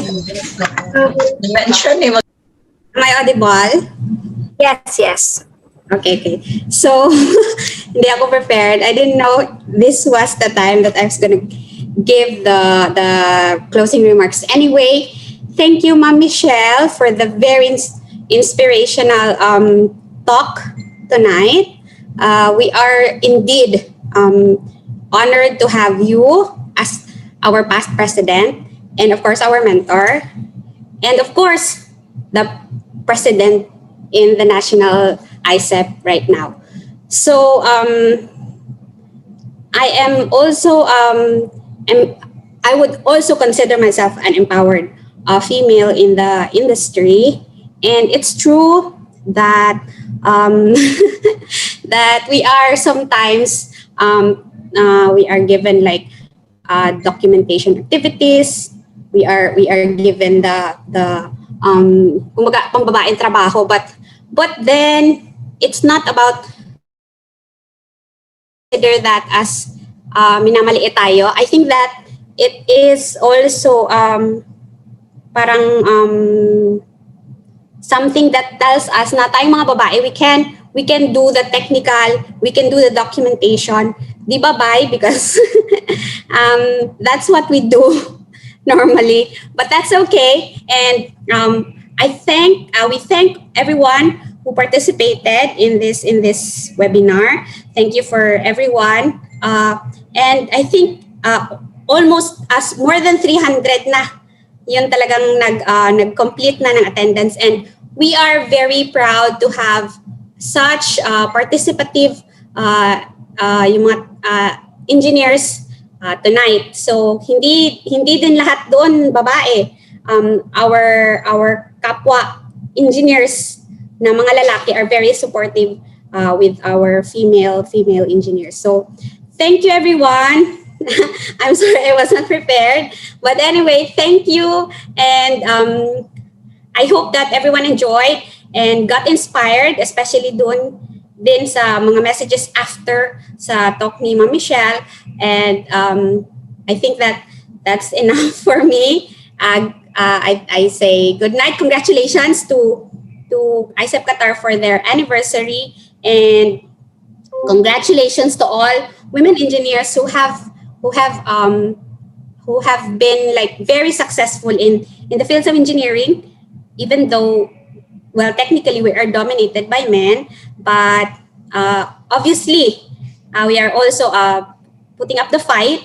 And obvious naman, di ba, even IECEP has female president, IECEP has female governors, IECEP SOCS has a lot of female officers actually. So congratulations, everyone. Thank you, and back to you. Bye.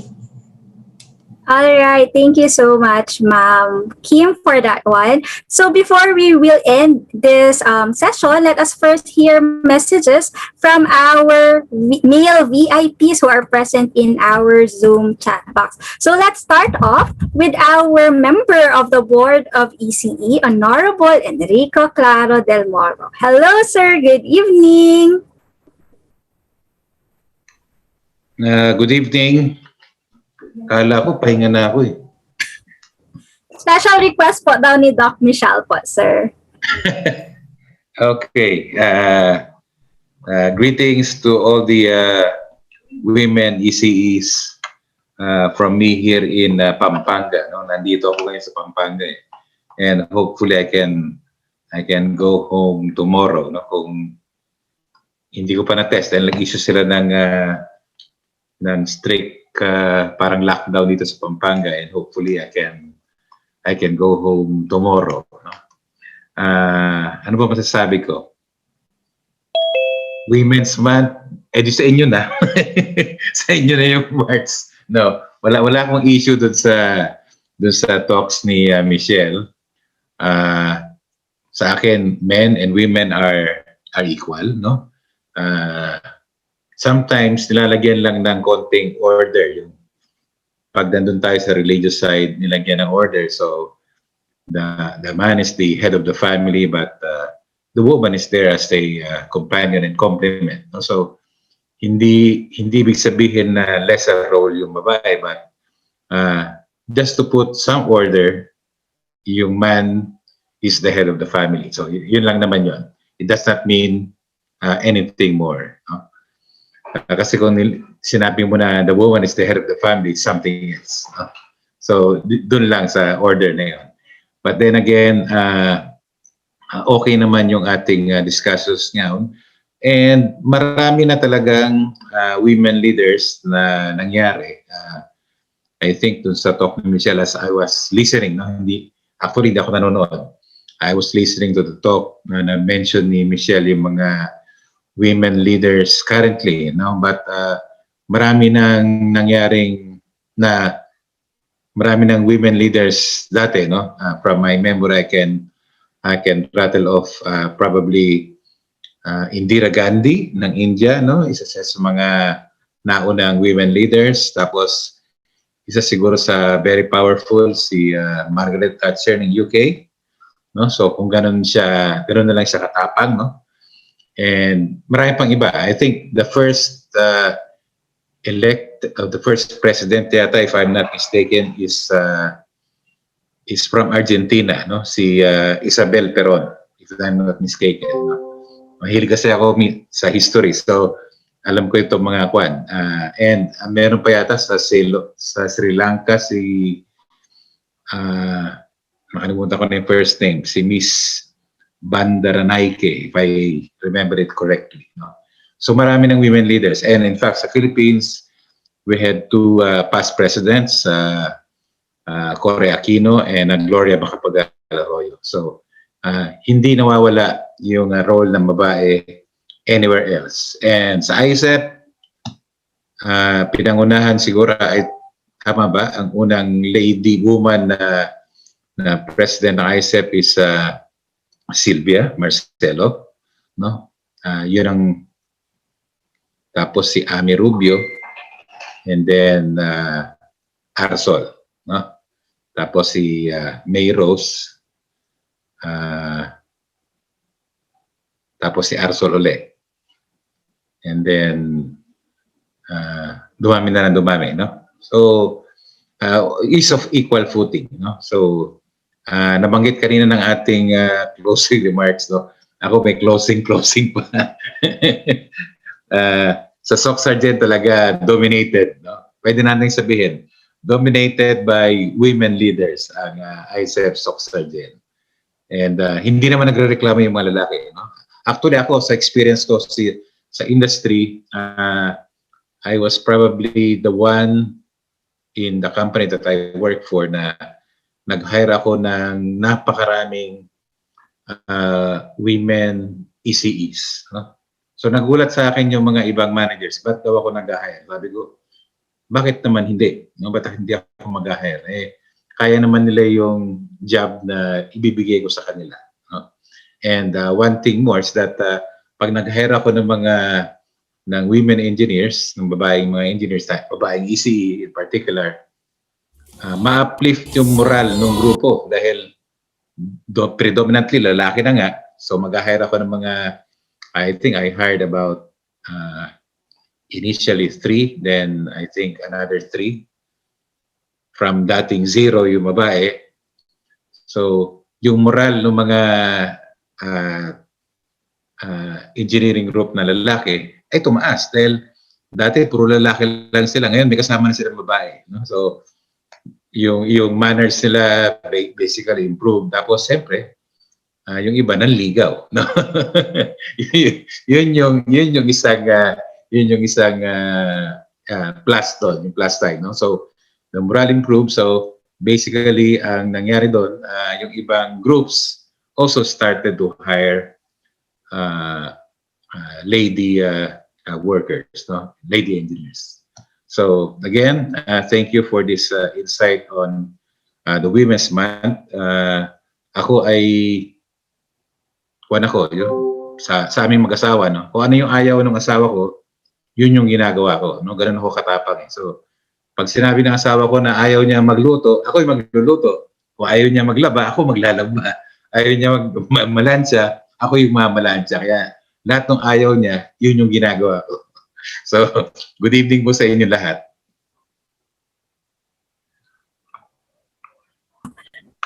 Thank you so much, Engineer Enrico Claro del Moro. It is indeed that men and women complement each other. All right, so moving on, another message is, let us hear another message from our past IECEP National President.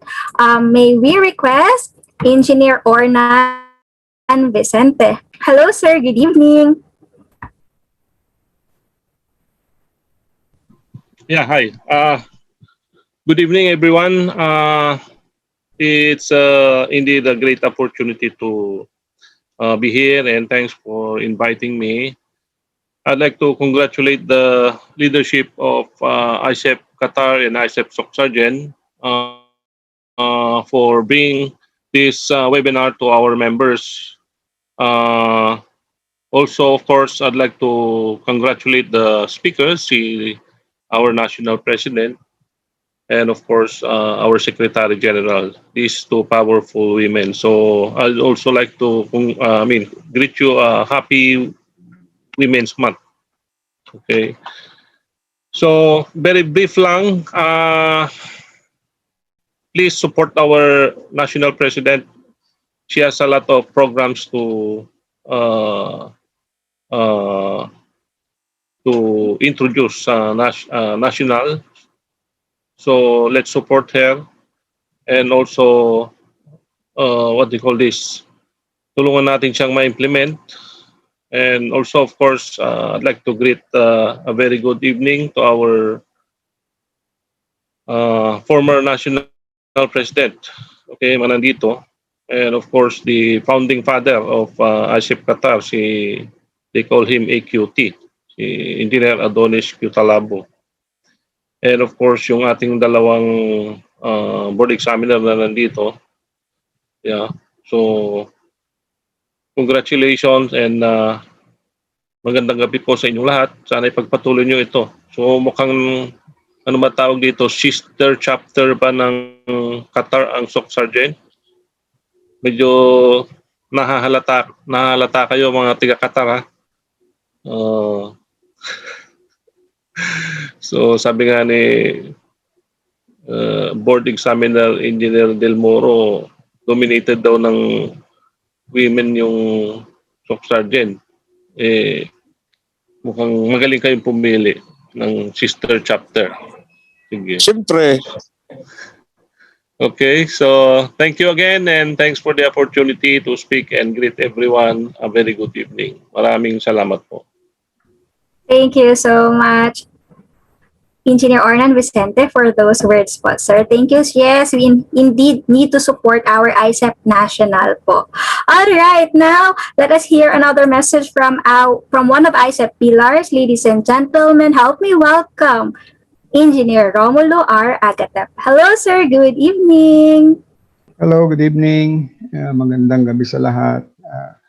How's my audio? Okay ba? Okay po, sir. Yeah, okay. Again, I'd like to give thanks for inviting me here, the IECEP Qatar and IECEP SOCCSKSARGEN. Of course, I'd like to greet the officers and directors, officers and members of IECEP, our national IECEP, headed by Dr. Michelle. Of course, my fellow former presidents, all the participants. I think IECEP National is in very good hands. We have a very strong lady president, and beautiful at that. They call it, kaya nga sabi nga na, beauty and brains. So I think I agree with Superman that we have to support all the program of our incumbent incumbent president and officers of IECEP National. So now I know why March was called the Fire Month, because it's also Women's Month. And as they say, when women talk, men listen, and men keep quiet. So I lost words, so I just keep quiet. So good evening to all and mabuhay tayong lahat. Salamat po. Legend ka talaga, sir. Legend. Very witty po talaga. The only Romulo Agatep. Thank you so much for that one, sir. When women talks, men listen. Kaya ko daw ngayon, no words po daw si sir. Thank you. Maybe he's in awe with our webinar for today. All right. Thank you so much, sir. And now, let us hear another message from our IECEP National Past President. Ladies and gentlemen, help me welcome Engineer Melvin Acosta. Hello po, sir. Good evening.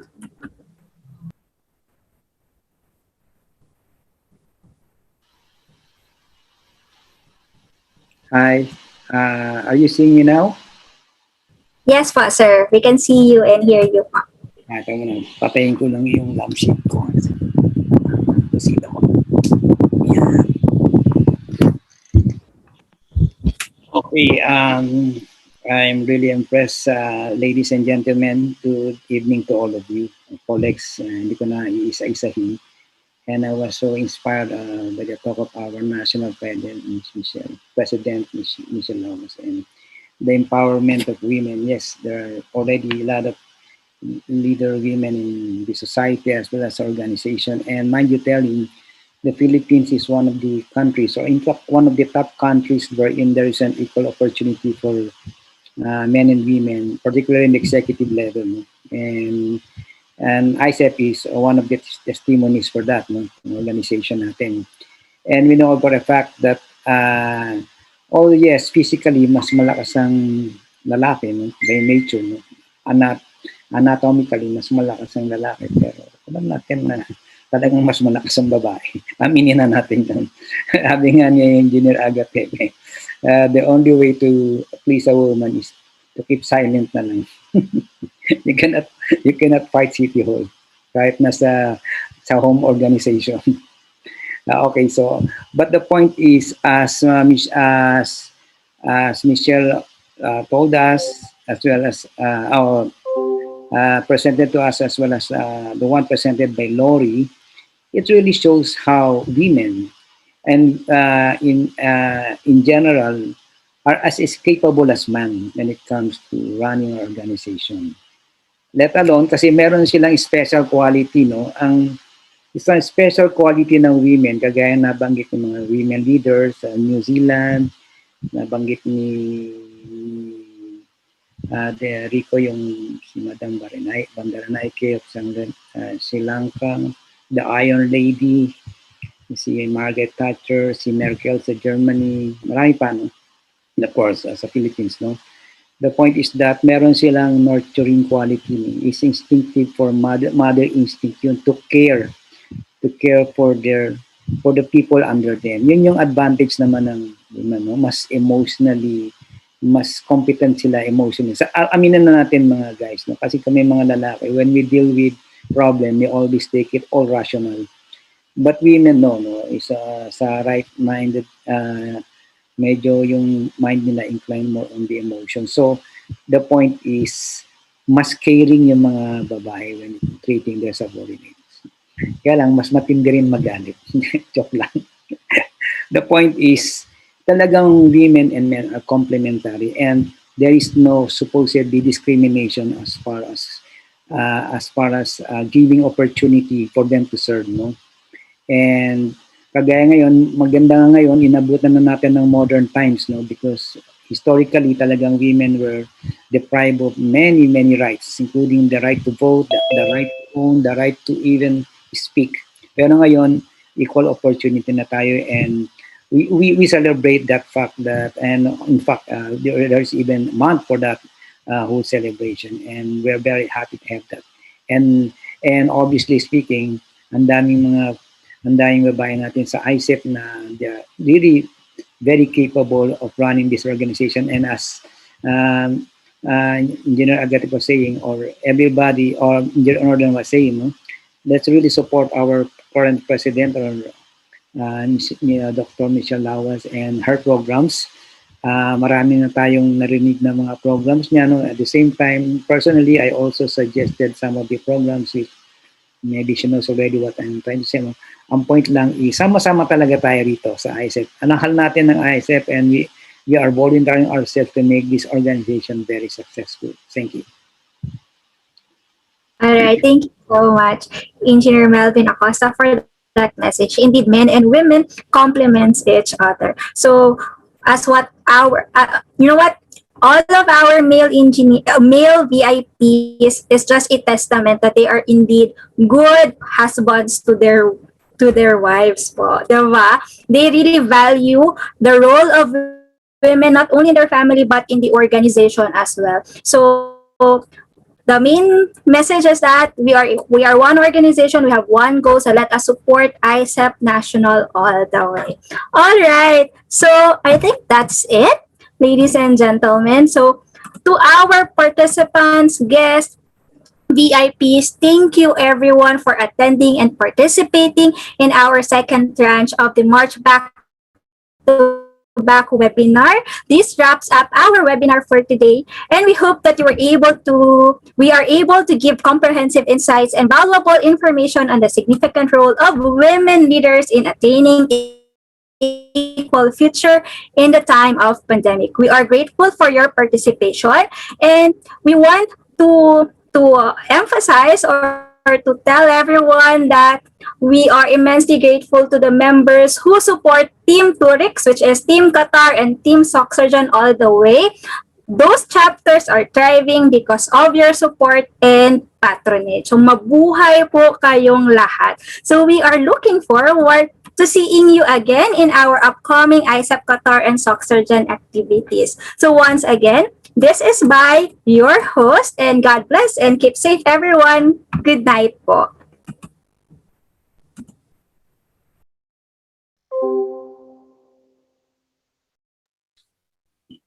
Thank you po sa lahat.